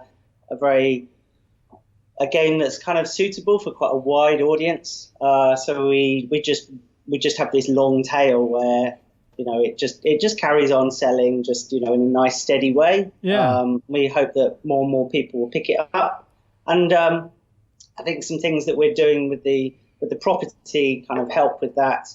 We've got a series of children's books. There's already 2 out in the UK.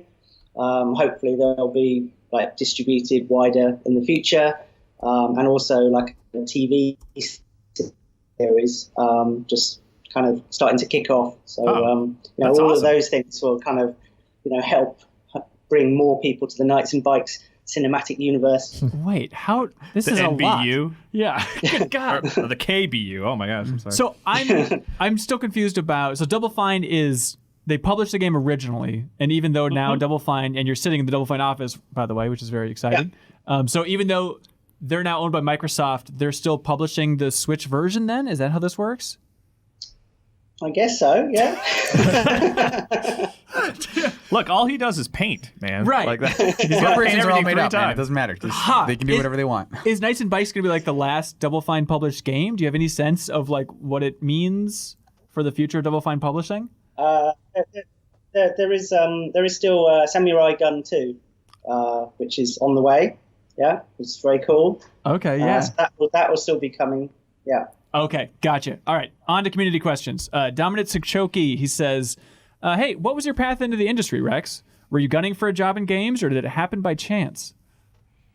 So I think, as a kid, I was making my own indie games. I had this computer, Commodore Amiga, like way back in the day, and it had some software on there called Amos, which was like a programming language, and very much like Knights and Bikes, I teamed up with a friend who was far cleverer than me, so that I could make tiny little games. And I mean, back in those days, before the internet, there was nothing you could really, or it wasn't really before the internet, but there wasn't like a way you could publish them yourself. So they just sit on a floppy disk somewhere in my parents' house. But I'd never thought that I'd actually be able to get a job in games. I think at the time things were probably more like the games were like more sort of like gnarly and dark, and I didn't really feel that someone that was more from a sort of illustrative graphic design background would end up making games. So I just went off to art college and worked on TV stuff and other projects like that. And I actually ended up getting into games by mistake. Well, not mistake, that sounds bad, but My life's just been a mistake. It was a surprise because I'd made a bunch of like quite experimental websites, which were a little bit like point and click adventures using Flash. And that was spotted by a guy called Jamie, who was working at Lionhead Studios. He asked me to come in and work there for a month to build this like crazy website, which you can probably find it on like Wayback Machine now. And it was a weird website. I mean, basically Lionhead, they chipped black and white. They couldn't say anything about the other like 9 games they were developing at the time. So they just had to have this crazy website to just give people something to look at. And that's how I ended up in the industry. And I was only supposed to be there for a month, but I think I stayed there for like 6 years or something like that. That's so sweet. Are you still in touch with a lot of those Lionhead folks? Oh, yeah, definitely. Yeah. The great Molyneux himself. When was the last time you had a conversation with him? I think the last time was probably GDC. There was a nice moment where I was chatting with Tim Schafer, and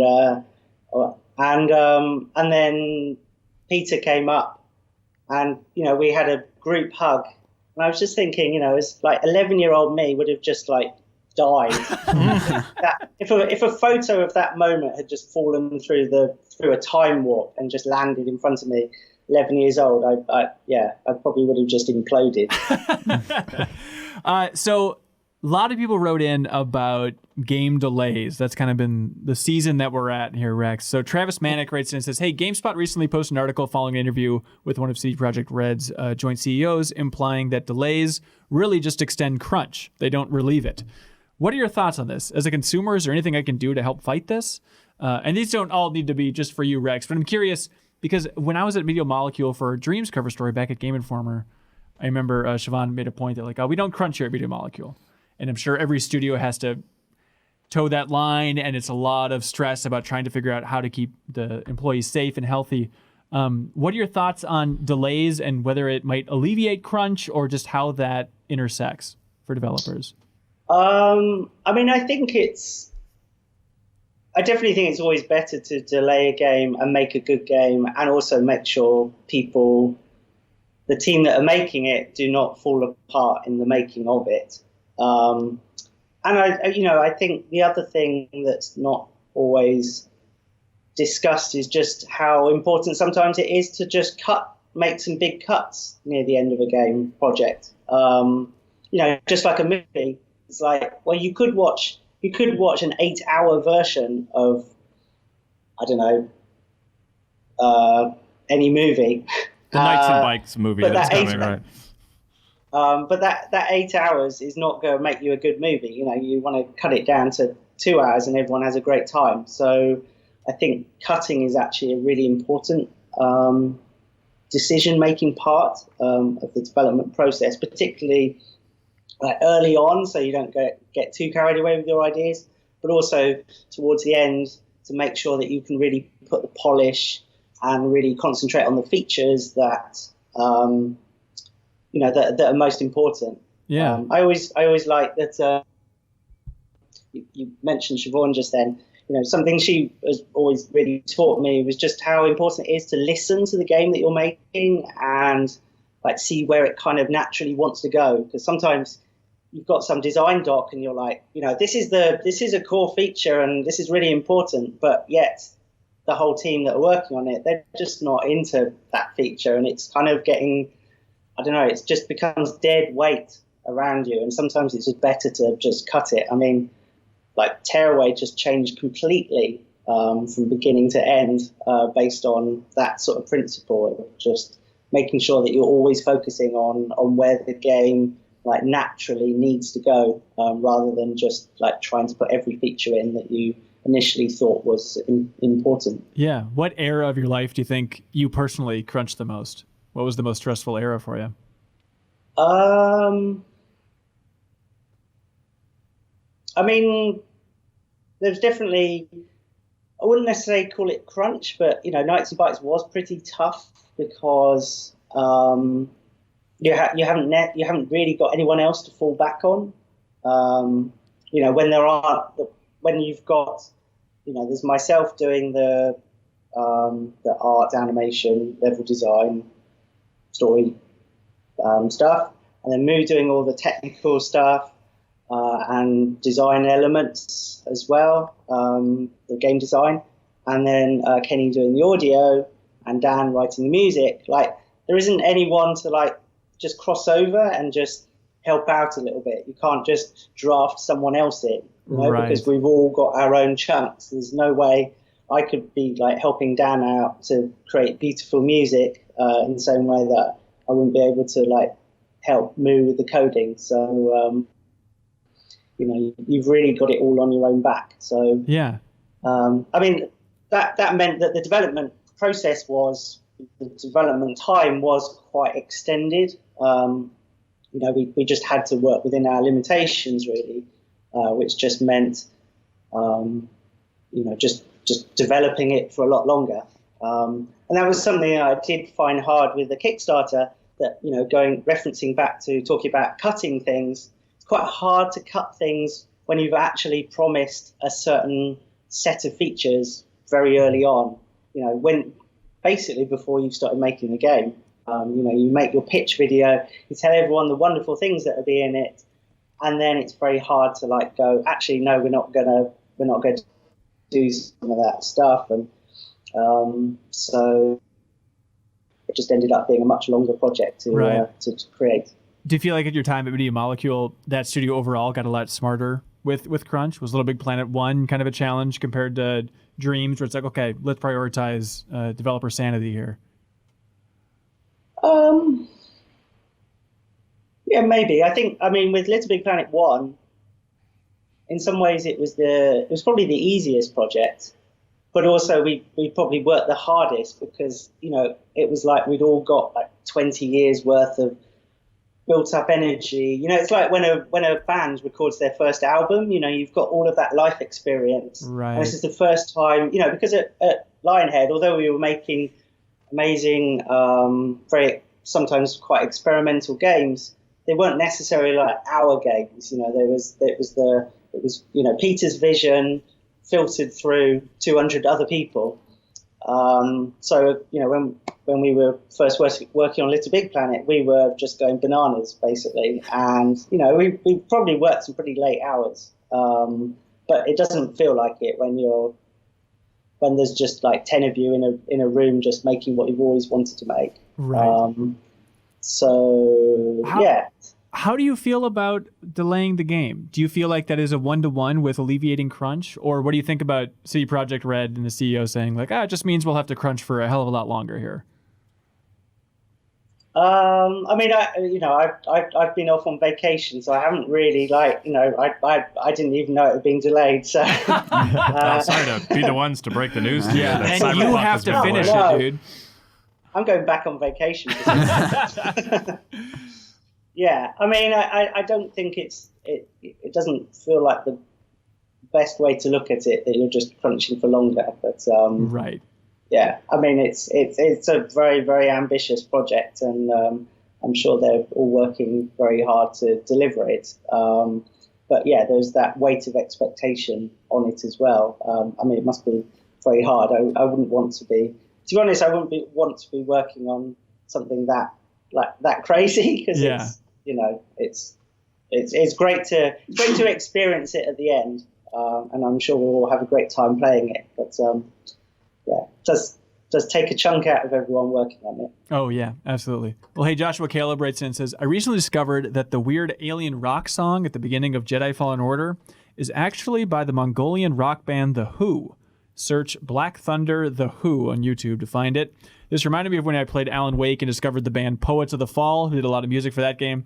So I'm curious, what artists or bands have you discovered or become a fan of after hearing them in a video game? Do you guys at the table have ones that pop into your mind? Yeah, for sure. I mean, Is it just Death Stranding? Death Stranding's a good one, but also, I mean, I can see your screen. You have it written down as well. But I discovered Battles through Little Big Planet, which is a band that like recently came out with a new album that I still listen to all the time. Yeah. Yeah. So what's crazy, is Rex, you actually chose a lot of the music for that first Little Big Planet?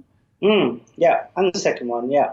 Yeah. So you introduced me to Battles. I think you introduced a lot of people to Battles and Go Team. Like, that vibe is so infectious in Little Big Planet. Yeah, I think the fun thing was, because I used to make all the trailers for the games, and I would often make videos, say, to send to Sony keep them updated on how the game is going. I think, when you're making something quite experimental that doesn't really have like a design doc and what have you, you just have to make sure that you're really keeping your publisher or any other partners that you're working with like really informed. So you're making a lot of videos all the time. And and I just have a lot of fun of like trawling the internet and record shops and what have you, just trying to find interesting tracks. And it's really fun to like put them on the game and then also like show that video back to the team, and everyone gets really excited because they feel like they're seeing the finished product, even though it's a white box level with a sphere like jumping around. Put some badass track on it, and everyone is like, getting goosebumps, and they're all like crying because of the emotional connection. It's like, it's just a grey box, but the music just is an incredible shortcut to people's souls. Do you remember any tracks that you really wanted for either Little Big Planet that you guys couldn't get? There's a track by Hot Chip that I always really wanted. I don't know if you know the band Hot Chip, but No. There's another new discovery if not. But they did this track. I think it was called My Piano, and it was very sort of like pounding. It had a real energy, something that you'd want to be like dressed up as a little cloth character jumping around to. So that was one that I always really wanted. But, Can you think of any games in particular where the soundtrack spoke to you? Obviously, you're a very hip man. You know all the cool bands out there. But do you ever learn about like a real world band from a video game? I can't think of any particular examples off the top of my head at the moment. No, but I mean, I know that recently I've definitely pulled out what's it called, Shazam, a few times I've been playing games, and often it's just it's a piece like specifically composed for the game, but the amount of video game soundtracks that are up on Spotify now is really great, so you can actually find them, and I can just listen to the Jet Set Radio soundtrack forever. I mean, that's one of the best, I think. That's awesome. Scott Ball writes in and says, hey, being the father of a 2-year-old and weighed down by a time-demanding and mentally taxing job, I find the Nintendo Switch perfect for the short 20 to 30-minute play sessions of AAA games I crave, all in a convenient handheld.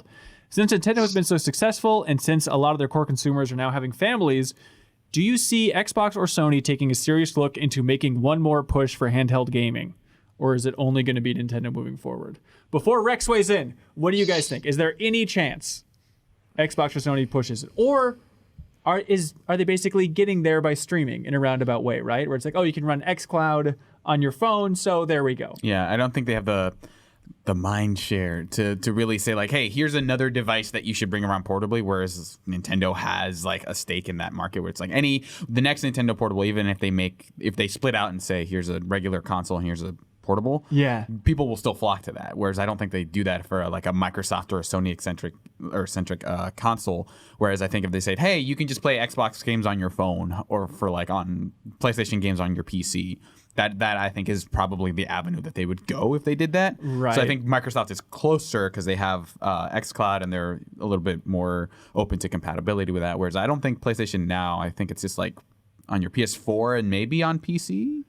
Yeah, something like that. I think the fact that we don't know is kind of like telling, right? Our ignorance is telling people around the world that we're pretty ignorant. But telling them a lot. Rex, what do you think about that? I mean, since you were the lead on Tearaway, one of the Vita's biggest games, what do you think about the future of handheld gaming like that?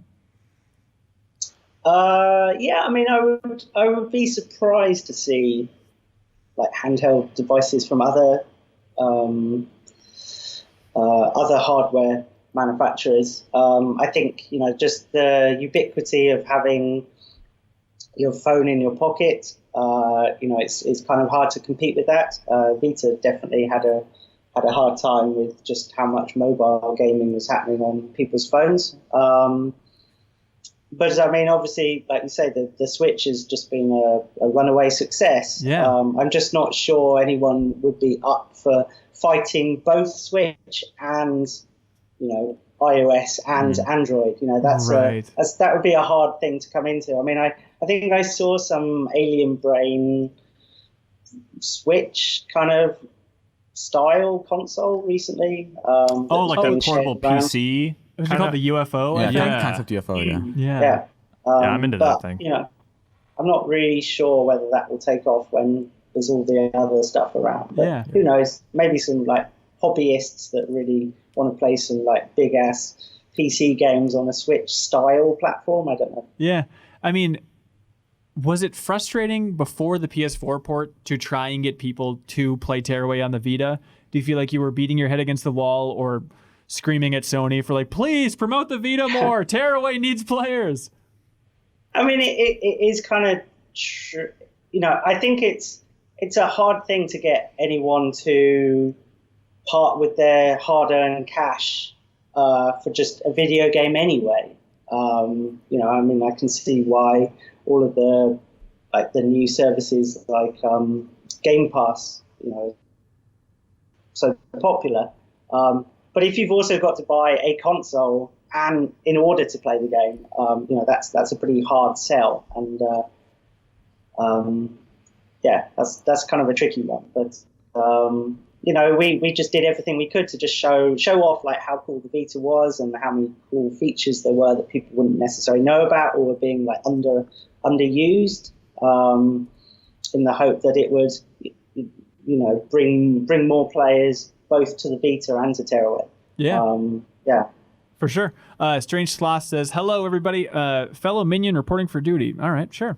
I was wondering if you all have played a game called Children of Morta. Has anybody played?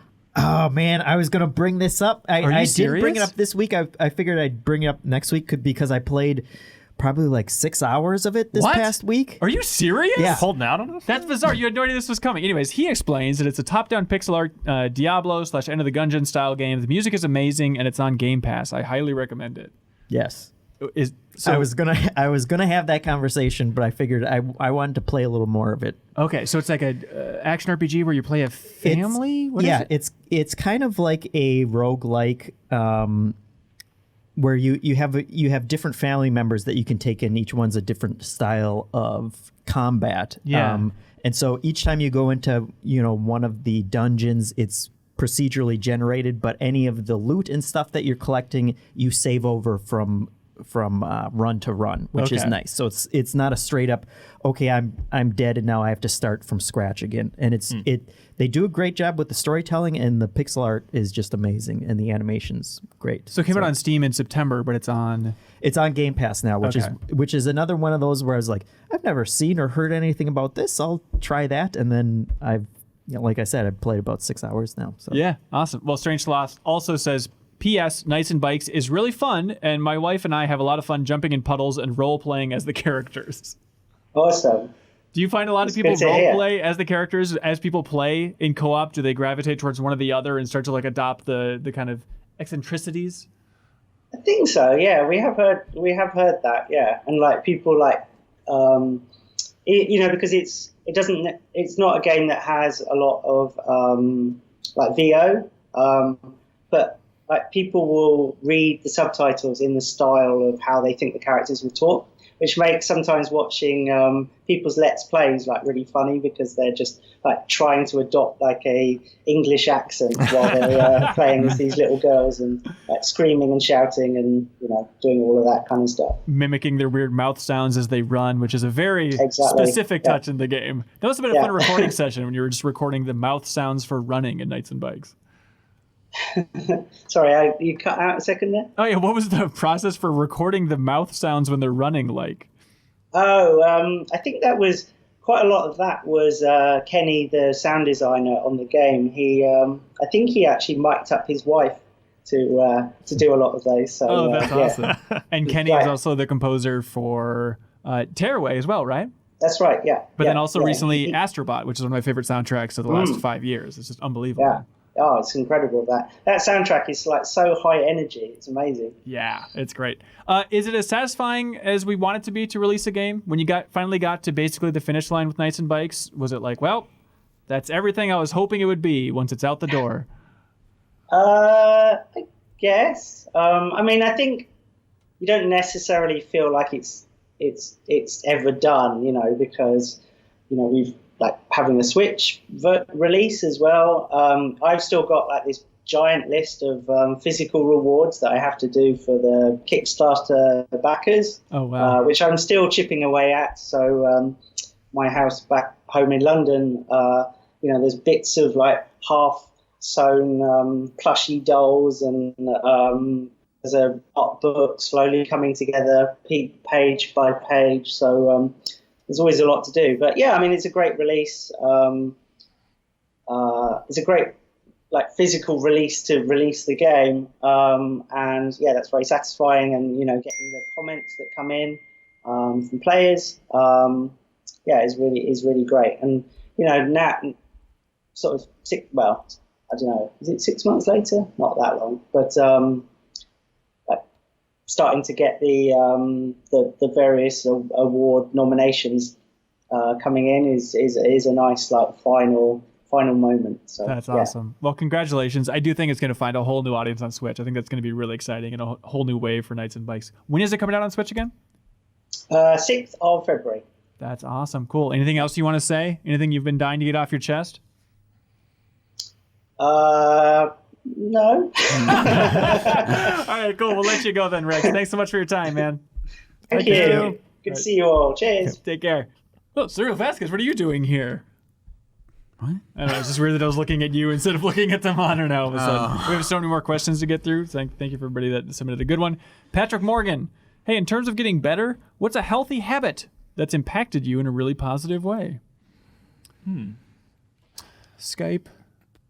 Using Discord. Actually, this is I think this counts. There was a while ago I made the decision to not have my phone with me in bed. Let it charge. Was this a fortune cookie? No, I just instead of looking at your phone and going to sleep, when it was bedtime, I put my phone in a different room to charge, and that's where the alarm would be, and it helped me go to sleep better, and it also helped me wake up better because I had to get out of bed to go turn off my alarm. That's a good life tip. Yeah, I do that as well, where it charges on my bookshelf across the room, so I have to stand up to go get it because it helps you wake up. Yeah, and totally, and you're not going to stare at it all night and lose your mind. Exactly. Yeah, that's good. I've driven my wife crazy with a rule of no phones or anything in bed, and when we wake up in the morning, just get out of bed, because it's easy for that to become a moment of I'm gonna just lay here and I'm gonna start worrying about things and get a bunch of anxiety because I'm not just getting up and actually starting my day. Right. Do you change that on weekends? I kind of just looking at my phone on the bed on the weekends. No, I don't break that, but we will sleep in later. Hell yeah. Hell yeah. That's nice. I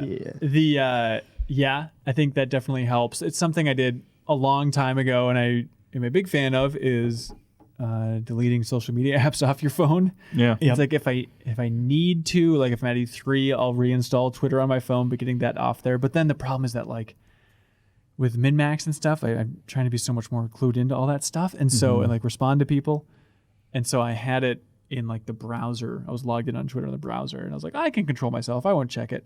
And then it was just I was stopped because mid-conversation at some point I was and then I just booted up my phone and actually checked Twitter in the browser version. It was it's such a sad thing. Yeah. I actually had done that for a long time, but once the layoffs happened, I actually dove right back into Twitter because now it's an outlet for career and jobs. So you need to become depressed looking at Twitter all the time now. On it, you're joking, but I do feel that way because I get freelance work by DMing people and conversing with people and seeing job openings and things, but it does bum me out because I look at Twitter so much more after the layoffs. I'd like to get to a point where maybe I can step away from it again, but right now I do feel I have to focus on it. Right. Right. Yeah, the goal of Twitter is to be in a position where you don't have to look at Twitter anymore. I think that's honestly, the goal. Yeah. It's so bizarre. Also, one is this is a lighter one, but my friend Rory, who installed the door here in the MinnMax studios, good job, a real Rory. saint. Good door. Yeah. He opens it for us too. Door. That's right. He's big into climbing, and he knows that I'm really into pull-ups. The one thing that I love more than anything else in the world is pull-ups. And Frog from Chrono Trigger. Frog from Chrono Trigger. Boy, how do you think he got those biceps that he's always flexing those with? Earthworm Jim biceps. Hell yeah. No, but he's hey, we should try and do a one-arm pull-up by the end of the year. And I was you know what? I've done pull-ups basically since I had monkey bars in my room at, I don't know, age 11 or something, right? You had monkey bars in your bedroom? Because my dad built the house, and I was like, could I have monkey bars in my room going from the door to my bed? And he put really it in there cool. because he's very That's sweet. a I want to see a picture of Hanson-ass that. thing. I want to see that. Really? Yeah. It's less interesting than you think. And like it's also made of wood and they kept cracking and stuff. But anyways, the point is now I've tried doing one-arm pull-ups, which are impossible. I'm not talking about like grabbing it like that's this. exactly what I was 'Cause gonna that ask. you can A do it. That's fake fine. ass- Yeah, that's not it. That's Yeah. not it. This is the full and like I can barely move. And so it's fun because like, okay, the way we start is like by doing pull-ups and like just going 80% on one arm, but use 20% for like support with the other one. Or then once you're at the top, you can let go with one hand and try and like control the descent down. It's very hard, but it's also very fun when you've been obsessed with pull-ups your entire life to have this new challenge you of, go. I want to do what Cloud did at the end of Final Fantasy 7 and do the one-arm pull-up while pulling Tifa up. I like the idea of being obsessed with pull-ups, like it's like Star Wars or something. Yeah, like, pull-ups really are good. my Star Wars. Your life is so close to God of Jim, and you didn't even realize it. Oh my God, I'm with it. Jim. You are. Another one that's more lifestyle than like physical health is when you eat something, wash the dishes right away. Yes. Don't ever just put something in a sink. Right. Because you're just waiting for it to fill up and then it totally sucks. And if you just wash it right away, food comes off right away. I mean, like half the time you don't even need soap if you haven't been like eating right off the plate. Yeah. It just washes all off, takes 10 seconds, and it just feels good to not have it piling up. 100%. Going back to phones for a second. Yeah. Thinking about like getting out of bed to go check it. I won't name names, but a certain roommate.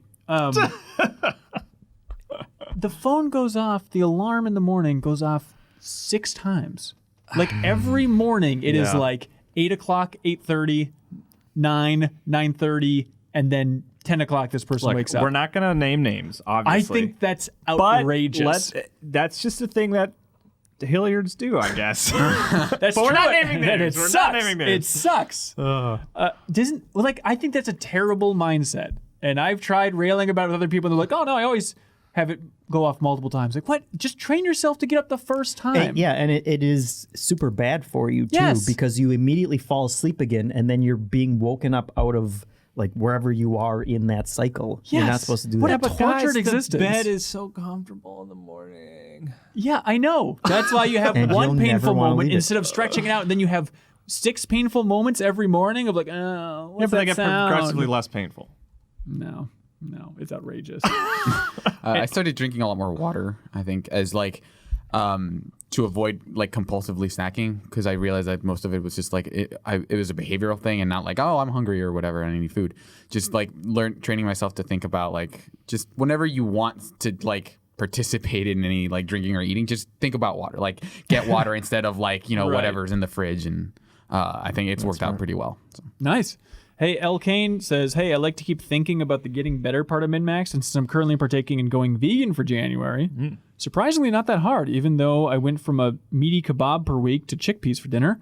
What should you probably give up that would make you either feel or be an overall positive change? Still undecided if this lifestyle is for me, by the way. Hitting snooze on my phone alarm in the morning. Probably a good one to give up. Cut down on the number of alarms. Kick down your door. Scream. I've cut out a lot of soda in my life in the last like year. What does stuff a like lot that. mean? Like I was drinking probably like 3 Cokes a day, Really? and now I'm down to maybe like 1 a week. Okay. So It's good. I'm happy with Have that. you tried sparkling water? It's a revolution. That's what I drink exclusively. Is that right? Oh yeah, that was the trick for me. I was just talking to Jeff about it. Like, I love sparkling water. Recently in my life, I've grown to love it because it's got basically everything I want from a soda pop beverage. But I find myself burping on the podcast now so much because I like chug blackberry You bubbly. just have to swallow it back down, and then it comes out the other end. Oh, that that's part's cool. not mic'd, so As long as we don't Actually, get those it is. ass mics, you know. You can also get water think the Patreon's non-carbonated, funding? by the way. Excuse me? It doesn't. You can get the water without the bubbles. You can just. Where it do I can get just- this? It's available at your local sink or Because I've been like supermarket. washing my teeth with. I just take a bubbly and then crack it open and let it sit for like weeks. Yeah, the bubbles are optional. Like Really? I've recently found out. I'll be damned. For me, I've slowly given up a lot of that stuff. Of like, I don't really drink soda much, and like I think milk was like my big one because I'm a big milk guy. And there was like a period when I started like thinking about losing weight, I was like, man, I don't know that I could like milk would have to be like the last resort of like I cannot give this up. And then at this point, I don't really drink it at all. Like it's Not even like a shot of whole milk on the side every once in a while. no, I don't like I don't go and buy milk when I go to the grocery store. Like I just don't have it. Like Because you bought the cow. yeah, that's right. Okay. Do you eat cereal? No, like not really. really? Yeah, I used to like that was another big thing, but like it's like I think the most indulgent thing that I have now is just like every once in a while I'll buy like a chocolate bar and that I'll space out over the course of a week, and that's like that would be the thing that'd be hard to give up. And or maybe like eggs, which I like every other week I don't know if they're healthy or not, but I think that would be my big one. That's like you don't. I feel like you can just get by with eggs right by now because it's like the science is so confusing about it. You know. Right. Is it chicken or egg? Which Yeah. came first? Is that what you mean? No, but it's seriously the constant conversation going back and forth of like, oh, eggs are bad for you. Oh no, actually they're not bad for you. Right. So which is it? Egg people? Honestly, I wrote down eggs for this because I've had 2 eggs every morning of my life for as long as I've been doing pull-ups. I've also had stomach issues my entire life. And then somebody recently was like, oh yeah, maybe that's related to the eggs. I was like, I've never considered that. That's so stupid. And so like now this is how my brain works is I was like, okay, maybe I just won't buy eggs and I'll try just having like granola for breakfast for a month or so, see how it goes and stuff.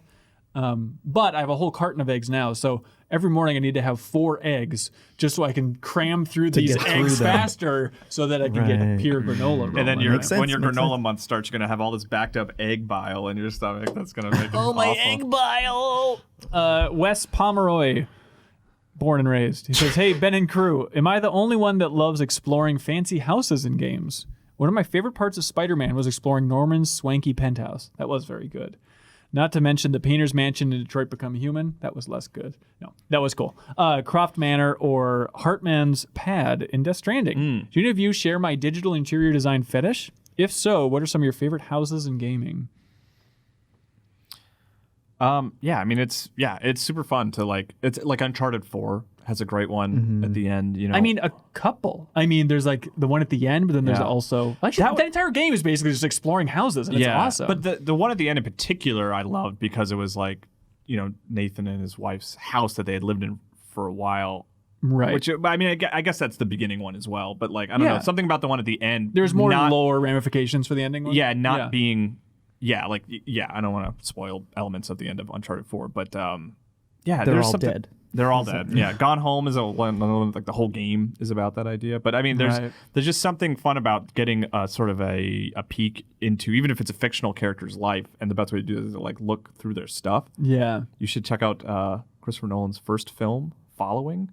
Really? If you're interested in that topic, because that's kind of what that movie's all about, is just like learning about people by invading their personal space. I'll be damned. James Pinto says, I finally saw Parasite.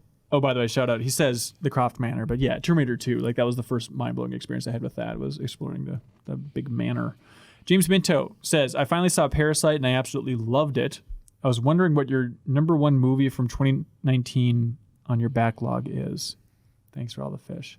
I honestly, there's a lot of these movies that people talk about, and I assume it's like, that's some weird... Like all of them, like films in general? Is that yeah, but there's like horror films that people like, and I don't really like horror films in general, but like, you know, I've seen like Get Out and Up. That's about where I stop. But there's a lot of... Up? The horror film Pixar Up? movie? Us? What a jerk. I mean, Up can be a horrifying movie if you consider the ramifications of this child just being transported to the other side of the world. Right, those dogs could talk with the collars. I That was don't know what was scary. going on there. Secret Society. That's a very stupid film swap. Anyways, no, but there's those. There's movies like Baba Yetu. What's that one that everybody said was really good? The Baba Yeti, is it? No. No. Baba Yaga, you know. Baba Yaga. No, not Baba that. Baba. Yes. Babadook, Yes. yes. Babadook. Like I think that started it, where it's like I don't know what these movies are. Midsummer, I don't know what that is. That was the one that I was going to say, because I watched Hereditary last week and I really liked it. Okay. Yeah, I'm kind of into those I don't want to say like non-traditional, but like those horror movies that feel like they're not leaning into like the slasher gore kind of stuff a little bit. Yeah. Which is funny because like I think like It Follows is probably my favorite film of the last decade, and that's like a horror movie.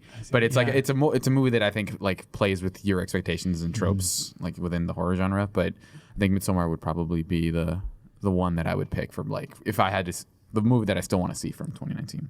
What is Parasite? I don't know what Parasite It's is. a Wait, it's you a- don't know what Parasite? I don't know what Parasite is. It's like The a Boom well, I don't want to Jong spoil it because Ho? it's like it's like Please don't spoil anything. Yeah, no, I've completely dodged it. Is it a horror movie? I no, assume- it's not. It's, Oh, it's, really? No, it's Oh, I it's thought like I lumped a it in with Korean. It's like a Korean kind of like. Kyle, have you seen it? No, but it is available digitally as of last week, so Oh, I'm eager yeah. to watch it that way. It's. I mean, the basic premise is that there's like a. It's like this weird interplay between this poor family and this rich family, and how those kind of two families interact without like going too Some deep sort of into it. parasitical like relationship. Maybe. Interesting. But yeah, it's a really good film. Like I'm still trying to work through like what the ending quote unquote means, but there's a lot of like cool moments in that movie for sure. And it's Right on. I mean, my big one is Jojo Rabbit. I really want to see Jojo Rabbit just because I like what TT so much, and like that I was looking up the other day. I think it comes out in like mid-February or something, and that's like the big one of like that I wasn't able to go see that I was really bummed about. So. Yeah. I've been meaning to see 1917. I feel like I need to see it on the big screen too, Yeah. so I can't wait for that one. Mine is Up or Us. Oh, is that right? Yeah, yeah. You can watch either of them. It's fine. We expect your book report when you're done. Grizzled Gaming says, "What do you think about when you're alone in your car?" Oh. I've run through conversations in my head over and over, and actually I found that I've been less stressed now that I just work from home. But I guess maybe the secret is I'm never in my car now. But like I think I would run through work conversations in my head when I was at Game Informer of just like fake arguments, or I'd prepare for the worst of like, what if this person says this, then I'm going to counter with this. Just a lot of that a lot stuff. of shut up Becky arguments. I don't know if What's you've seen that? that episode of the Simpsons where Marge is, I think Becky, like some girl named Becky is like trying to like flirt with Homer or whatever, and she has like this thing where it's like, Mindy? oh, you know what? No, I think her name is Becky or something. But like Marge is driving home, having had a conversation with her, and she's like, oh, you know what I should have said? I should have just said, shut up, Becky. and she's driving home, so like that's what I call them when I have like those like, here's what I Right. should have said. But it's preemptive. It's yeah, running I through- also have those as well. Yeah. Okay. And then I will I'm say glad like to know one that sentence out everyone loud. apparently has those conversations all the time in their head, because I thought I was crazy. Is So, it always arguments? it seems to be a lot of arguments, I guess. Yeah, With with coworkers. A lot of the time. Won't name names. We also, I mean, with Game Informer too, it was a lot of debates. Just like, I mean, that's just was sort of the function of the job. Like whether it was like arguing about how something should work, or what content we should do, or like the top 10 games of whatever. Like, I don't know. We were always kind of preparing for debate of some kind, even if it was always usually friendly. And of you course know? it's like a workplace, so there's plenty of stuff like, I'm just frustrated by the way that person was treating me when I brought up that point in the meeting, like that type of stuff is what I would run through my head 1,000 times. You know? Would you ever? I definitely started doing it. I guess I should say less when I got the chance to be on various podcasts. But would you ever like pause a podcast and try to like offer your 2 cents of like, this is what I would have said in that situation? No. No. Okay. I Maybe I am did it crazy a for lot doing that. too, yeah. Okay. Yeah. Like But you know what? I think anybody that does that is nuts. And if they're doing it right now, I'm angry with them. Hold for pause. Hold for pause. You should stop at the next stop sign. Look out. Obey traffic laws. I don't care what you say. Anyways, Tom Blackburn says, "Hey, Hanson and the Mbops, hello. It has taken Microsoft a long time to break into PC gaming space, but I believe they've finally done it by accidentally perfectly timing Game Pass for PC around the Steam Epic Games Store bickering. With Horizon Zero Dawn 2 coming to PC." All right, let's stop for a second. So that was a Kotaku story. Kotaku rumor that they had a lot of sources apparently saying that Horizon Zero Dawn, the original, not Horizon Zero Dawn 2, Yeah. like they were implying, Horizon Zero Dawn, the original, is going to be coming to PC, which is incredibly exciting. And it just is one step closer to hopefully the future of getting so many Sony exclusives onto PC. They're going to make a boatload of money with Horizon Zero Dawn, and hopefully that incentivizes Sony as a company more to put games on PC. But I saw when Kotaku broke that story, some people in the know were like tweeting like, oh boy, I can't dream of any other game that might be coming to PC too. And so I definitely think that's happening at this point. I think it's going to be happening this year. And I think it's a smart move. I Sony. already said that it was. Oh, that's right. Yeah. We did the predictions. Yeah, we know But, people are like, oh, is it going to cannibalize? That's where Tom's going with this. Like, what do you expect will happen with the console wars when they spill over to PC? There's a lot there. But even if Sony just selectively releases stuff from the previous generation, they have so many good PlayStation 4 exclusives. If they just trickle those out on PC, I don't think that'll hurt PS5 sales too much. Yeah, and I think that's the key, that we're talking about Horizon Zero Dawn, which came out 3 years 2017, ago. Yeah, and so I don't think it would hurt them at all if their exclusives were still on their console and then they waited 2 years or 3 years to release it on PC, as opposed to doing it day and date. Like that seems like the Microsoft approach. Yeah. Which has made me say, I don't need another Xbox. Mm-hmm. It's also weird because like they're doing that, and then they're also, Death Stranding is also coming to PC later. Like it's already you can already pre-order it on And Steam, people have obviously made the point that that's the Decima engine, so maybe a lot of that tech hurdle already was taken care of with Death Stranding coming to PC. But Is Detroit on PC? great question. I don't know so. about Detroit. I think all their other ones. Everything Rain up and until Beyond. that is, Okay. I believe. That's a good question, though. We should double check that. Because that would be one, too, right? is And like I know, that, I and know then everyone at this table Journey. is just super eager for an excuse to revisit Detroit. That's right. Yeah. I have finished it. Is it? Yeah, it's on the Epic Game Store. Okay. I guess, I know a lot of those games Quantic came Dream. out. Yeah, Quantic Dreams came out all at once. Yeah, it's amazing just how loose Sony has been. But, I mean, Bloodborne on PC, I know it seems like the number one demand, and I think they would sell more than they sold on PlayStation. I think PlayStation folks would buy it again on PC. Yeah, there's no way it would Really? outsell its original release. On Of course PC? not. I think it might. No. You guys wanna There's play? no way to take a decent bet on this. There's no way to ever confirm these numbers, but there's no I'll way. know if it happened. So we should take the bet. I think it would sell well. I think it would do well, but I don't think there's any way it would ever outsell the original. I think PS4 enough people version. would buy it again at this point on PC to have uncapped frame rates and stuff, and then also so many people want but it if for the first time. If 70% of the people who buy it again, that's still less than it sold originally. No, I know, but there's still the whole new PC market as well. I guess. I mean, you think about how many people have been playing Sekiro and Dark Souls on PC and want this From Software game? Yeah. That's a huge slice of that I pie. still don't think it would outsell the PS4 version though. I think it would. There's no way And of we'll knowing. We're have just to talking move around in on. circles. I know. We'll have to move on.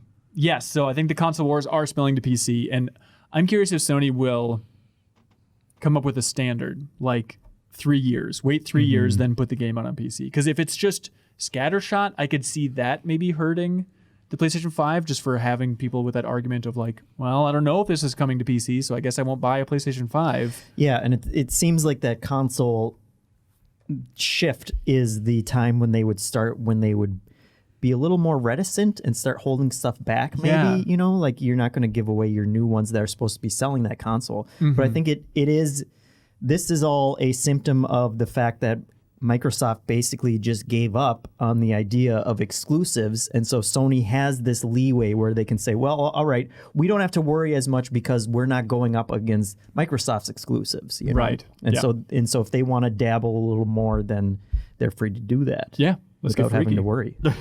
Adam Walker says, and this is a very important question, do you think BeatenDownBrian is a guy named Brian who gets beaten down, or is he just a guy who beats down Brians? Is Shay scared? We need answers.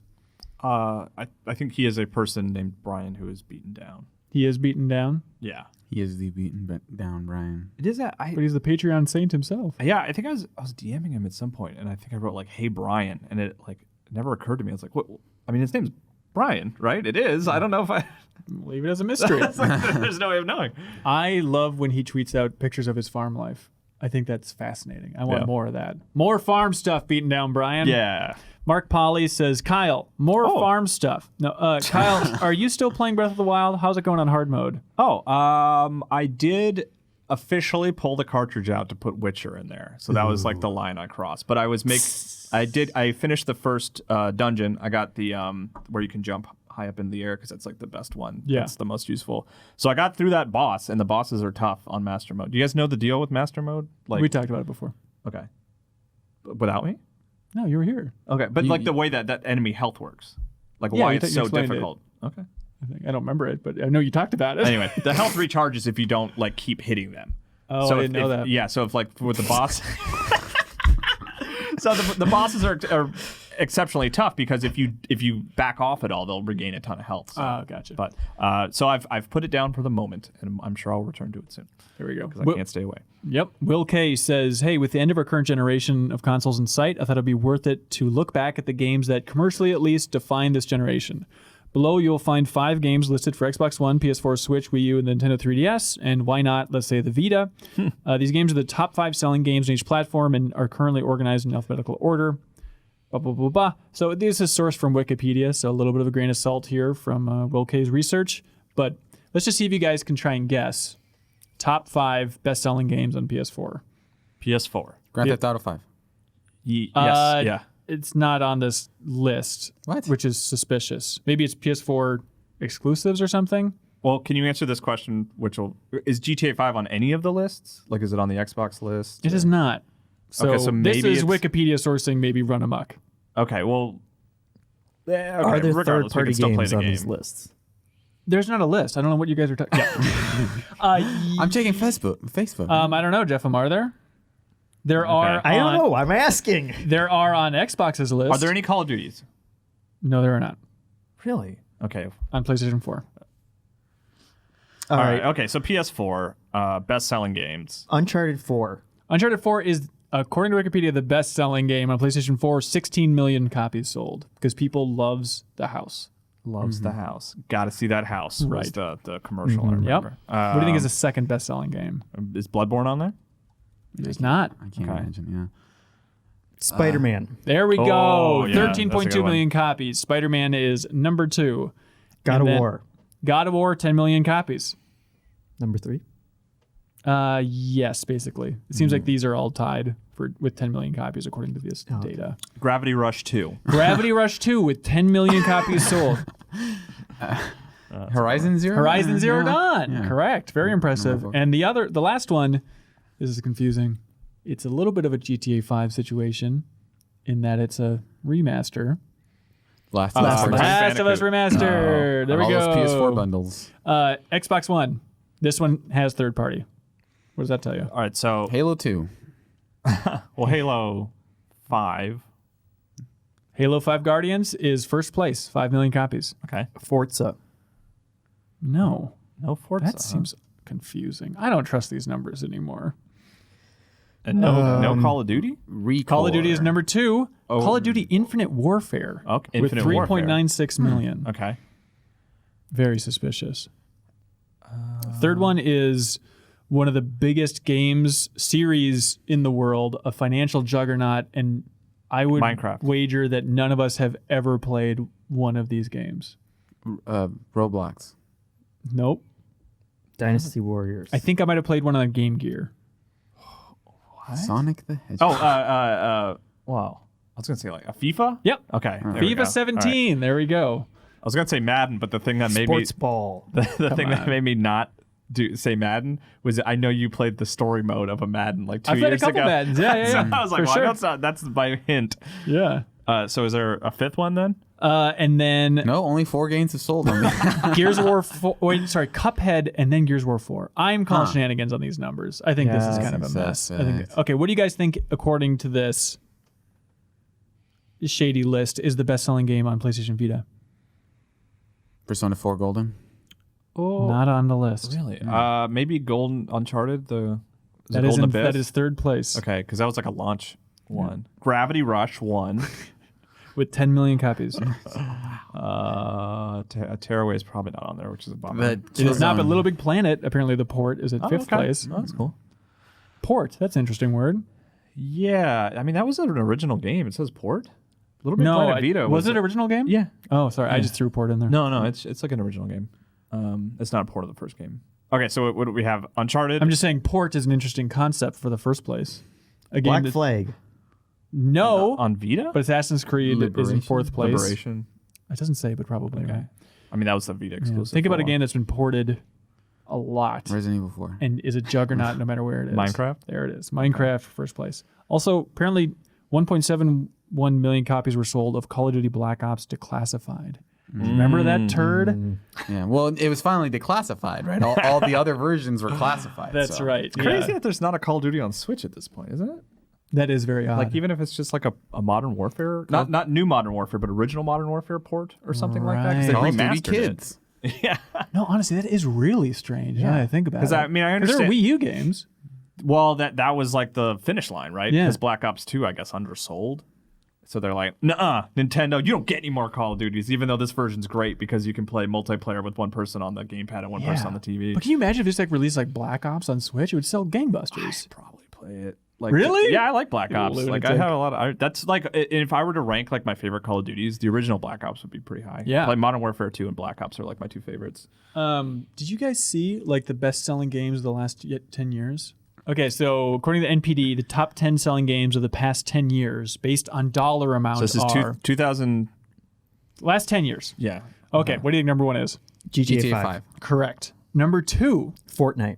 Call of Duty Black Ops. Fortnite's not listed here. Yeah, because Fortnite is free to play. So Suriel's exactly right. Call of Duty Black Ops 1, then Black Ops 2, then Modern Warfare 3, then Black Ops 3, then Call of Duty Ghosts. This is the part that breaks my brain. Ghosts. Then Red Dead Redemption 2. Call of Duty Ghosts is above Red Dead Redemption 2. Well, they got that Brandon Routh. Like, you know, he really. If you put Brandon Routh in your game, you're It's gonna sad. outsell Red Brandon Dead. Routh was in Ghosts? I finished Ghosts. I don't remember that at all. Yeah, it was totally minor. Wow. And then World War II, then Black Ops 4 as the 9th best-selling game. Jeez. No campaign. Remember what a disaster that was? And look at that. Look how it turned out. Number 10, Minecraft. That's I'm surprised Minecraft's not higher. Like that made me question that list, honestly. I guess the last 10 years. That is odd, But this isn't is it? NPD? Yeah, it was NPD. So, So it's they not do digital physical games. sales. Yep. Right. So that's why Oh. Fortnite So- is not in there. Oh Christ! Yeah, so because that's Minecraft's garbage. probably like If- yeah. 80% digital sales, right? Probably. Yeah. If it's landing at number 10 for their physical sales, Yeah. Golly. golly. Grim Feathers says, I just stumbled across this ASMR video on the Japanese official YouTube channel. Enjoy 30 minutes of Charmander sleeping by a campfire. It is exactly that. It's very specific, but that's cool. David Blessman says, I know it's old. Oh, sorry. Dan Willie says, will any of you be watching the 3D animated remake of the first Pokemon movie now that it's coming to Netflix in February? Yes. Absolutely. I would watch that by myself, realistically, but hopefully I can watch it with my Alone. nephews or At something. night. Yeah, I absolutely would. I saw that first movie in theaters. Me too. Yeah. I went wanting to get the card, the Mew card. I don't believe I got it, though, at our theater. But still, I had a great time with that movie. Did I love you that cry? first movie. I watched I it did. in the last month or two. Yeah? Yeah. How did it hold up?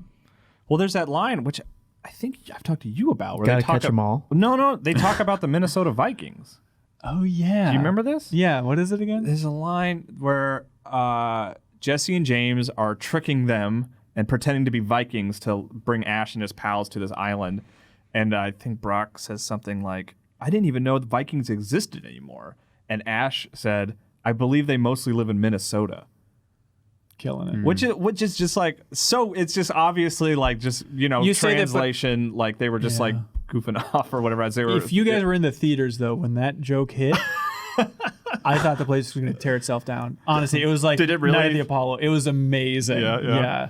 Just the reaction. But it's just But like, then it implies that I know. like Yeah, the you- next, obviously the next set of Pokemon games will take place in Minnesota. So and now they've introduced regional variants. So I want to see like a Minnesotan Growlithe or whatever they're also, gonna have. we all do. I mean, it acknowledges that the state of Minnesota exists in the world of Pokemon. Don't Yeah. think about it. David There's Blessman. Kanto, Johto, Galeria, and then Minnesota. So that joke has to be in the remake. Yeah, I hope it's no so. sale I hope so. if that doesn't happen. David Blessman says, I know it's old news, but what's your ranking of IGN's new scale? So IGN dropped the points in its scale, so it's just 1 through 10. It didn't really hit me that hard. It was like, I like review numbers. I like scores on there. Yeah. And then seeing that, it's like, well, they're talking about like, oh, this has been a long argument, a long thought process, and IGN's revealing, now we're just going to be whole numbers. And it's like, doesn't seem that radical at all. Like, what? No, but I do like it for Do what you? it's worth. Like, Oh, wait, yeah, I guess you're I'm reviewing going to be things on involved that in it. scale. Yeah. So I've even just some just little emails back and forth. I mean, it doesn't really change my approach to like freelance reviewing for IGN, but I mean, just in general, when it comes to reviews, Yeah. simplify. I like a 5 scale personally. You know what I mean? Like, Sure. what's the difference between a 8.25 and an 8.5 ultimately? You Yeah. know? So I like it as someone who actually is going to be taking But advantage you of it. want it to be more drastic. I would, yeah, even more drastic would be good with me. But I'm with you in that, like, it doesn't feel like it's going to change the way I look at IGN reviews or anything. You know what I mean? Yeah. But I think it's good. I think it's a good thing. I like a 1 scale of either go play it or don't. Yeah. But the I was looking over the IGN one, so I actually do also like it just because it's simplifying it even more. But then their numbering scale was weird because 5 is mediocre and then 6 is okay. It's like mediocre It's versus a soft okay. okay. It's just Okay, if I don't know, I feel like okay is a little better. Is a slightly better recommendation than mediocre. Yeah. I feel like Sure. mediocre is like borderline negative. Mediocre sounds almost like an insult at this point, you know? Yeah, Which is, even which though it is should be weird like it's like average, versus you know. okay. This is where It's weird, but I if think someone- I've already made my argument about stupid point scales anyway. So if someone were to just- tell like, hey, well, like, what do you think of the game? And their overall impression was like, it's mediocre. I would be like, I don't know if I want to play it, but it's like, it's okay. And now right. it's kind of like, if someone told me Dragon Ball Z Kakarot is okay, I'd be like, all right, I might play it. Yeah. Versus if it's pretty mediocre. I wouldn't. Jared says, I have a question for Ben. you're insane, Serial. You're insane. Am I okay You're though? insane. You're okay. You're okay. Jared said, I have a question for Ben. Do you like all Pop-Tarts? Are they the best food? This is the most insulting thing I've ever been asked on this podcast. This is horrifying. Just say yes or no. All Pop-Tarts, you like them? Are they okay or mediocre? Tell you what, maybe you can find out in a future installment of a certain series on MinnMax. This is exact podcast. Check out our YouTube channel. Greg FlaminQueso Griffith, hello, says, if your life were an N64 era video game, Jeff, this is just for you, it says, what noise would you make every time you rolled? Every time I rolled in an N64 game that was my life, Yeah. it would be a farting noise. All right. Kyle? That I don't know. I think he's going for like your mouth, not the sound of you actually physically rolling on the ground. Like, what would be my exclamation? Yeah, it's like, because how does does Dash Link do it? Rendar do it? It's like, Oh, Dash Rendar. The funniest one is when he takes damage. He just goes like, oh, like it's just this loud grunt. When I did that classic for Game Informer for Shadows of the Empire, remember, I asked him about like that. I was hoping to get some weird story about recording that. I didn't really, but Yeah. it's a very memorable grunt when Dash takes damage. that's nice. I thought you wanted like a N64 sound effect of rolling. So I was trying to mimic what rolling might sound like. Okay, all right. Would you make every time you roll? What about when you jumped? That would be another farting noise. Squish. That's a shart, Serial. It would be a fart. Dying would be a sharting noise. It would be fun just to like take your favorite game and just like hit a random button and randomize all sound effects in it. Have you ever seen that Half-Life 2 mod that someone made where they took every sound effect in the game and just made it with their voice? No. But then they you can play the game, which there's dozens of sound effects happening at any given time in Half-Life 2, but it's all just a guy like making bullet sound effects or like whooshing sounds. That's when you're super trying to care fun. about. That's great. Max Stewart says, hey, Ben and the computer loving cohorts, an ad dropped for Disney Plus the other day, and it included a clip of Iron Man from Square Enix's Avengers game with a small D-pad logo at the top of the screen. Whilst this could simply be a mistake, the presence of a unique logo that clearly implies it's a game hints otherwise. Well, he's using the word whilst a lot.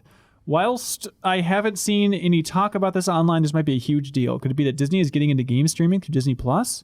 Or this could be a way of converting video game into a TV series for Disney Plus? Is there a future for Marvel cross-pollination between their video games, movies, and TV shows through Disney Plus? I think you might be jumping to some conclusions here, Max, but I do think that's interesting that like Disney has like a set symbol for when they're showing footage that is technically from a game. Do you get that idea? So it must have been some montage showing Marvel stuff, and then it's like, oh, here's a video game symbol.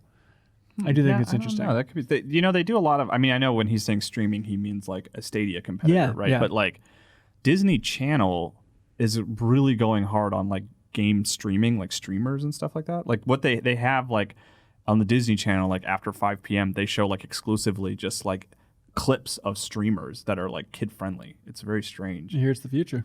I guess.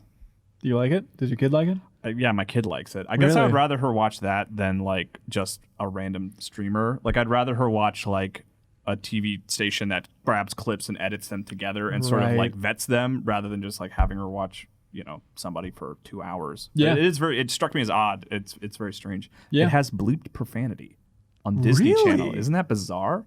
Like they cover the mouth with symbols and stuff, and it's like, I was like, oh, weird. It just really was odd to me. You I mean, think that's they like, just take different clips? yeah, There or are something no like other that. clips. That's it. They got them all. Yeah. Weird. Bob Beal says, "Evening cohorts, you sound like $1 million. Thank you." Oh, thanks. I have a game for you fellas. It's called Germany Heavy Metal Band or Castlevania Boss. Perfect. So in every matchup below, one option is a real German metal band or solo artist, and the other is the name of a boss from the Castlevania series. Can you find out which is which? Okay. No. Next question. German heavy metal band or Castlevania boss. Okay. All right, Sergio Vasquez, you want to kick this off? Yes. Powerwolf or Princess of Moss? Which is the Castlevania? Princess of Moss. Correct. That is the Castlevania boss. Blind Guardian or Skeleton Diver, Jeffem? Castlevania is Blind Guardian. Incorrect. Blind Guardian is the German heavy metal band. Okay. By the way, I can actually, speaking of pausing and screaming, I can hear Tim Turry and also best buddy Dave Clapp screaming right now. I'm sure, This is a game made for them. They have tattoos of all these bosses. That's right. Kyle, the creature or the creator? The creature is the Castlevania monster. Correct. It's a Frankenstein-like beast. Wow, expert. Spirit of Dracula or Gravedigger? Gravedigger. Is the Castlevania boss? Yeah. Spirit of Dracula. That one was Flesh Crawl or Slogra? Damn it! I'm gonna say Castlevania is Slogra. Correct. Nice. Akmodan the Second or Sinner? I think Sinner is the Castlevania enemy. Akmodan the Second is the Castlevania enemy or boss. This is a good game. Corvus Corax or the Water Dragon, Suriel? The Water Dragon. Correct. Moonblood or Wallman? God, please let it be Wallman. Wallman's the Castlevania boss. Skull Knight King or Grave Worm? I think Graveworm is the Castlevania boss. Skull Knight King. Oh, All I right, started Suriel. so strong. Last one. This is very good. Nasty Grant or Van Canto? Van Canto. I'm sorry, Nasty Grant is a Castlevania boss. Oh, nasty Grant. I want to see what this guy looks like. Nasty. I want to see it too. I just binged Nasty Grant, and it's horrifying. Well, Bing, that was your first problem. Oh, weird. Nasty Grant from the Grant Dynasty. From Super Castlevania 3? All right. Is that Great right? Dynasty Warriors. Describe him. Let's pull him What up. does he see look what like? He kind of looks like Grant, but nasty. Oh, yeah. Look, the internet's going to be Grantsty. too slow down here. Anyways, as they say, thanks, Babule. Jacques Nell says, would you rather Castlevania boss. would you rather have 50K deposited straight into your bank account or receive 500K What? in pennies and you can't convert them? Well, wait. Okay. But 500K. they're useless, though. If you can't What? convert them, What what are would you gonna do with with it? Pay for groceries with pennies? Pay your bills with pennies? Yes. If you can't convert it, there's absolutely nothing you can do with it. Yeah. I can't convert it, but if I like bought a house with that and I said, "Hey, look, No one- I'll pay more for this house than I should," They just won't sell but it to they you. might be able to convert it. I'll give them all the pennies. I'll just find somebody who's down for a freaky house deal and then give them all those pennies. How much is that? That's like a Scrooge McDuck situation? Is that how many pennies would be? It would be 500K? like tons and tons of pennies. All right, who's good at math? That still counts. That feels like it still counts as converting. So Yeah. basically, if I had $500,000 in pennies, I could just find a service or someone and say, "Hey, give me $500 or $450,000 for this." So there'd be 50 million pennies. Good God. Yes. Like just even using them in any way is like for that house deal, you would essentially like spend some significant portion just transporting those pennies. Like the thing, like Not 500K. I don't. What do you mean? Like 50 million? Well, yeah, not the entire amount, See? but it's like I I'd would, have I would get the 450K 50K. more. Like, I'm fine with the 50K. Do you know how to pay your electric bill right now with pennies? Could you do it? Because I don't know how to do that. But this is just like a bonus thing. So you could find some huge novelty thing. It's not like it needs to sustain you. This is how you buy your Lambo that you're always talking about. Yeah. I do want that Lambo. Anyways, You could just make the Lambo out of pennies. Oh! Just melt that sucker down. smelt it. Challenge accepted. Says, hey, MinnMax, Sam from Anderson, South Carolina here. I have a game South for Carolina, you. what's up? Try and pick which game from 2020 will have the highest Metacritic score, and then at the end of the year, we'll hold you to it. Okay. What do you mean send by us hold us to it? He just says, and there's a picture of a knife. I don't know. Just an I emoji. don't know what that Attached knife. Well, let's see. So what would the big Don't games? open the attachment, you idiot. So there's like the Final Fantasy VII remake. There's Cyberpunk. I honestly Last don't. of Us 2. I think I would probably lean Last of Us. I think there's people who are going to have problems with Final Fantasy, and I think the same for Cyberpunk. I think Cyberpunk is going to get nitpicked to death. What's Nintendo got coming out? Animal Crossing. Breath of the Animal Wild 2. Crossing, maybe Breath of the Wild 2. No, you mean Super Mario Odyssey 2. I did not. No, I'm actually. pretty sure he meant Breath of the Wild 2. You guys. Ghost of Tsushima, I'm guessing, is going to score pretty well. I think this is always the case that if you think about reviewers, you Yeah. think who's going to be assigned to this, they're only going to assign the biggest Final Fantasy VII fans to the review of Final Fantasy VII. So Yeah. I think, But I think those could also be the most like, Right. the people most likely to say, well, it's not Yeah. the thing that I wanted, or Yeah. it's like not what I imagined. ooh, So ooh, I got it. My pick is Doom Eternal. Those previews were really positive, Yeah. and like I think it's going to be the biggest fans of Doom that are playing this game, and if it's just expanding and everything from the The base game. highest rated though. I would say Yeah. though, I think I can see a lot of reviewers dinging it for the multiplayer again, which it still has, but it's this not time coming it's out like in- in-house, so maybe or is it'll it be not? better. Maybe it's not at launch. I don't know. And also that seems like it is mainstream enough that it's like a ton of outlets are going to review that one. And so Yeah. it's not just the biggest Doom fans. Like I would think something more like a Fire Emblem or something, like Oh, that won't be reviewed by everybody? Yes. Well, Fire Right. Emblem's, yeah, I mean, It doesn't exist. well, I was going to say maybe Forza not or whatever. like a couple years ago, I think Fire Emblem would have been the perfect example, but I think it's hit mainstream. I would also see like the But I know Doom what you're Eternal saying, yeah. thing being like, well, it did not have the cultural moment of the first one, because I think the first one was just Right. a come out of nowhere surprise that I think a lot of people, well, it's more of that. So it's like, Yeah. it's not going to get as many tens. Okay, what's your guys' pick? I'm going Doom Eternal. I'm going Last of Us. Last of Us Part 2. Yeah. Okay, Jeff has cry in the corner. That was yeah. his roll sound. Oh, Ow, my ankle. it's actually longer than the roll, so if you do it multiple times, it actually starts compounding. You guys said what? I said Last of Us. I said Last of Us. Did you just wake up? Yeah. I'll guess it's that I'll Doom. say Ghost of Tsushima, I guess. Okay, Yeah. there it is. I'm Hold going to us to say it. that feels like instinctively, the moment you say Ghost of Tsushima, I think 89 Metacritic. I don't know why. Yeah. That's actually in the name. Tsushima 89 Metacritic. Like that album. You guys ready for a little segment that we like to call Get a Load of This? Yeah. Yeah.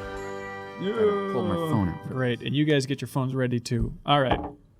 Here we go. Serial Vasquez, baby. My get a load of this is a little more on the serious side. I need to pull it up. this. Hang on. Kyle stepped on you saying it's on the serious side by making a silly voice and saying, like this. I ruined it. Speaking of Metacritic, there's a Twitter thread by Bennett Foddy over at BFOD, at BFOD is Yeah, his name. from Getting Over It fame. created, Yeah. Getting Over It with himself. Where he starts the thread by saying the conventional wisdom is that you can figure out roughly how many copies of a game has sold on a game has sold on Steam by taking the number of user reviews and multiplying it by 50 on the pessimistic end or 100 on the optimistic end. Interesting. So he goes down and lists like things like Golf with Your Friends has 17,321 user reviews. So that, remember, that's between 866,000 and 1.7 million copies sold. So it's sold, more than he compares it to other games. So it's like Ico, but has 0 critic reviews on Metacritic. So he lists a bunch of games like that where it's like, hey, this game has a ton of user reviews on Steam, but not really any critic reviews compared to things That's like super interesting. Bloodborne, which has like 100 reviews, right? Yeah. And so he sums up by saying, takeaways: there are a lot of hit games that do not get written up in the press at all. Reviews are no longer a prerequisite for driving sales. You can't stay up to date anymore just by reading reviews. Lots of invisible market niches to develop for.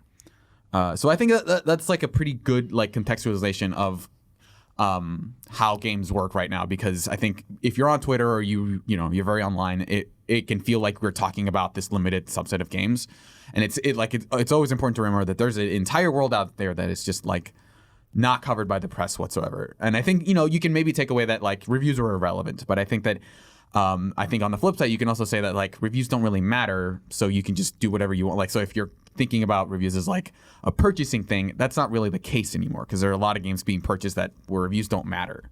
So it's like when you're thinking about, like, is this game going to get, is it going to do poorly because it didn't review well, and like the way publishers say like, well, if it doesn't get X amount of points on Metacritic, then they don't get a bonus. It's like, it puts that stuff into stark, perspective of like, you shouldn't really care about reviews one way or the other, right?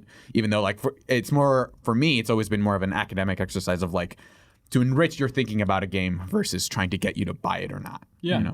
Yeah. Oh, that's interesting. That's a very helpful tip of the user reviews for sales. Yeah. Hopefully I will remember that forever.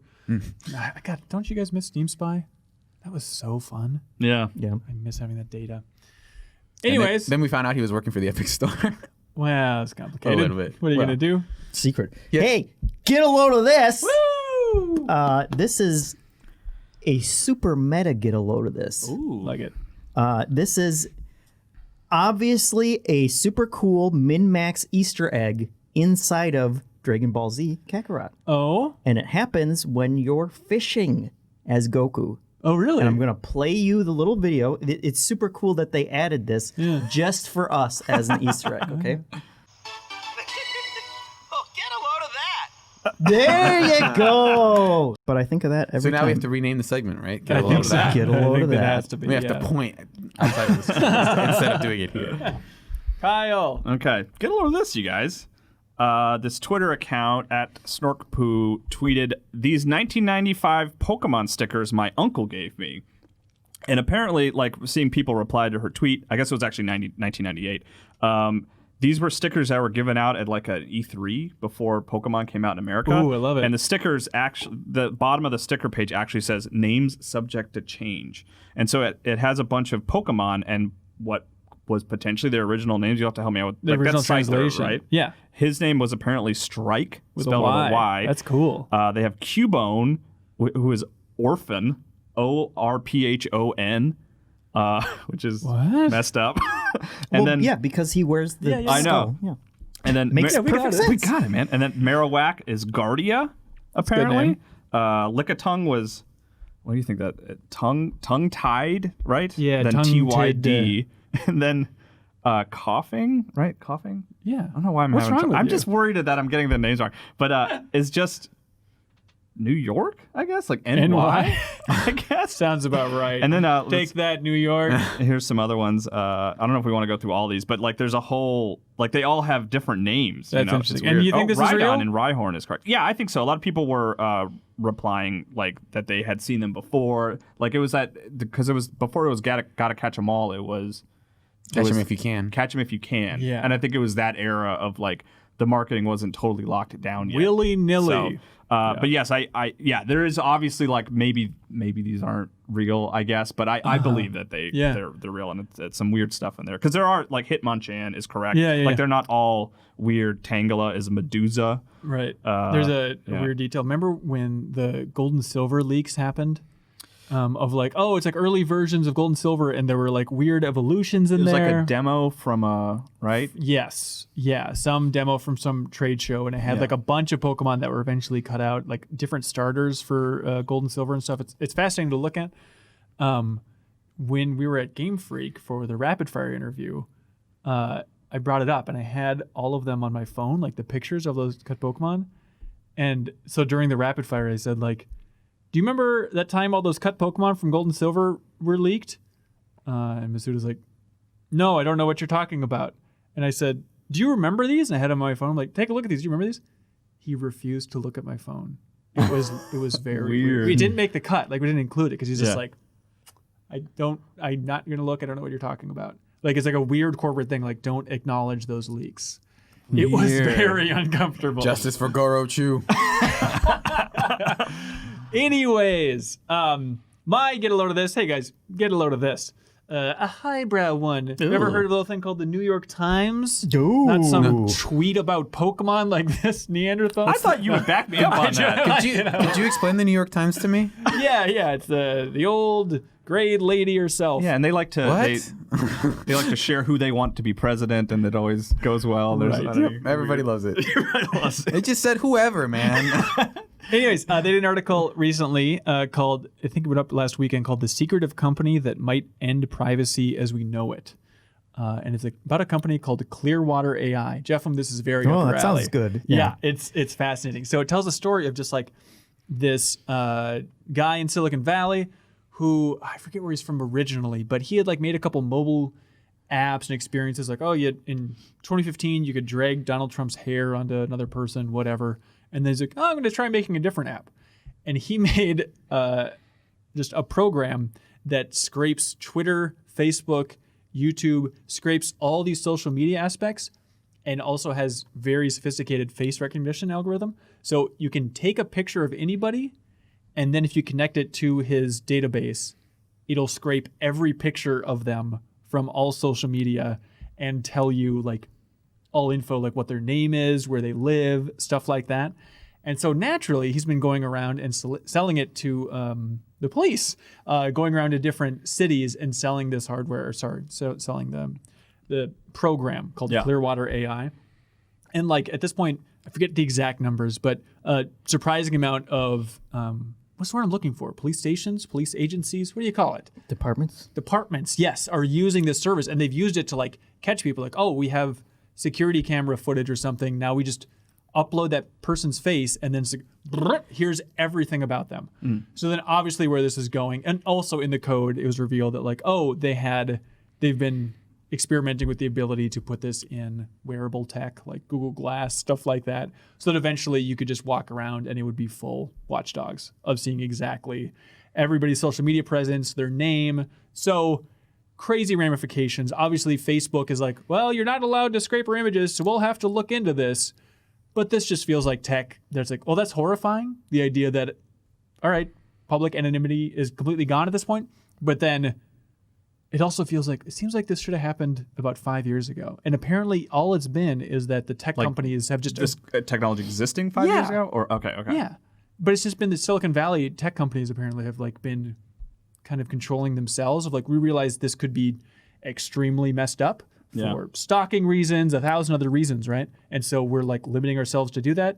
But now this Clearwater AI... The scrappy entrepreneur. Is scrapey. Who says, hey, I don't have morals. I'll do it. Exactly. And so it's a tough call. It's like, well, all right, it's the watchdog's future, I guess. And part of me is like horrifying, but there's no way you can stop that, right? Blow up all the computers. How much should we try to stop this from being a thing? Well, write in and tell us, should we try to stop this? Should we try and stop the inevitable future of just people see your face and they know exactly everything about you? There was a good Barack Obama quote a couple years ago of just the way he the way he was like he was at some conference about technology, and I totally agree with his idea of he's like, we're hitting a point in technology where it's no longer the question of can we do it, and now it's becoming a question of should we do it. You're thinking of Ian Malcolm. Oh, is that Ian Malcolm? Yeah. But Obama said specifically tying to issues like this with privacy and technology, and like it is interesting that like I feel like in modern day we're hitting a point with tech and everything where it is like we are hitting that question of like maybe we shouldn't do this stuff. You know what I mean? But even though we can, for sure. And even if we banned it in the United States, let's say, like if it's just like a service, it is like anybody can come in from any other country, and then it's game on. And it's already impossible to opt out of those kind of things. Like your pictures are going to be up there because you're going to be in other people's pictures, even if you don't have a Facebook account. This is exactly they tag you in their pictures. Well, yes, this is the horrifying thing: is the reporter like took a picture of themselves and like they said it was, again, I'm forgetting the numbers, but something like 80% the photos that came up were of them, and that there were a lot of photos in there that they had never seen. That it's just like pulled from different like Facebook pages. And again, if you have private photos, like it technically can't get those, but there's still so many that have been public for so long on Facebook, and it's already grabbed all that, right? Yeah. So maybe Facebook or Twitter could help try and control this thing. But then it gets terrifying too, because the reporter tried covering up their mouth and their nose and taking another picture of themselves, and they said it still popped up, a lesser degree, but still a ton of photos of them and knew exactly who they were. I'm sure. Yeah. So it's like, oh my God. Just think of like protesters, everything. The watchdog's Aiden, doesn't he pull up a face mask when he goes Aiden's to do Not it? even good enough. Not good enough. I had a similar revelation of like the inevitability of all this technology stuff when I was hanging out with my nieces and nephews, and one of my niece's assignments was to write down 2 telephone numbers of people that she knew, and it was like, oh yeah, I don't know telephone numbers. Do you know anymore. your wife's telephone number? I do actually, Wow, but yeah, right on. but Very romantic. I then tried to tell her that like back in my day we had to remember everyone's number, and it was just a digital pad that like a pad that you had to type in. And then I realized like, yeah, we're never going back to the point where like people won't have a phone on them all the time that's connected to the internet. Right. Like those days are just gone, and like that's how we grew up as children, and no other generation of children is ever going to know that again. But don't you kind of feel like, well, we're just narcissists? Of course, times are going to change. It's not necessarily going to get better or worse. Just It's let going it to get move on. worse. It's going to get worse is the problem, though. I think kids growing up with social media makes them understand it a lot better than we do. You know? Understand that what? It's this terrible thing where Well, it's they know like how to you'll li- get harassed and But the thing is stalked I think and- kids will understand like how to limit themselves and like not be as open to being harassed. And I mean, if that's there's my one hope. thing kids are good at, it's limiting themselves. I mean, honestly, like with the popularity of things like Snapchat and stuff, like it really is a more enclosed social media network. Like you're communicating directly with people as opposed to like Twitter and Facebook when you're trying to reach like a broader audience. You know what I mean? Yeah. I'm somewhat But optimistic I about think- how kids will interact with the internet in the future. I mean, maybe I will I very might likely be optimistic wrong, about but- like how well they understand it, but I'm not optimistic about what. And I'm not trying to sound like a maniac, but I don't think it's healthy mentally. to Yes, be that like plugged put in. down Totally your agree with you phone there. and spend Absolutely, time yeah. in the real world. That's already Yes. an issue. Right. That, like, Stop listening to everyone has. gaming podcasts. Yeah, what are you doing? Yeah. Pull those earbuds out. Throw them in the street. and hug the nearest person if But they're guys, okay with yes. it. We're gonna be fine. We'll all Ask. be fine. We're gonna be fine. I wouldn't worry about it. Take your earbuds out and ask to hug somebody. By God. Okay. And as always, that's how we wrap up the MinnMax Show podcast. We're sorry. That's right. Yeah, sorry, Complaining this has about been the a future. marathon, everybody. That's but thanks right. for sticking with us. Please don't we use our appreciate it. faces or whatever you're Oh, yeah. Yeah, we're nefarious screwed. We're technology. screwed. Thanks for yeah, watching. Yeah, we're cool. Just a reminder that the next episode of The Deepest Dive, the middle chunk of Chrono Trigger up until you reach the Kingdom of Zeal, Floating Island Place, and Hassa is the name of the town, or the first structure you go into. That's going to be airing next Wednesday. We'll have the post up on Monday on Patreon. So if you're a Patreon supporter at any level, you can leave a comment and we'll read it on air as long as it's specific and you're playing along Chrono Trigger, playing along with us, playing Chrono Trigger. did it. Words are irrelevant. All right. Thanks so much, everybody, for watching or listening, and we'll see you next time. Be good, have fun, let's go. There you go.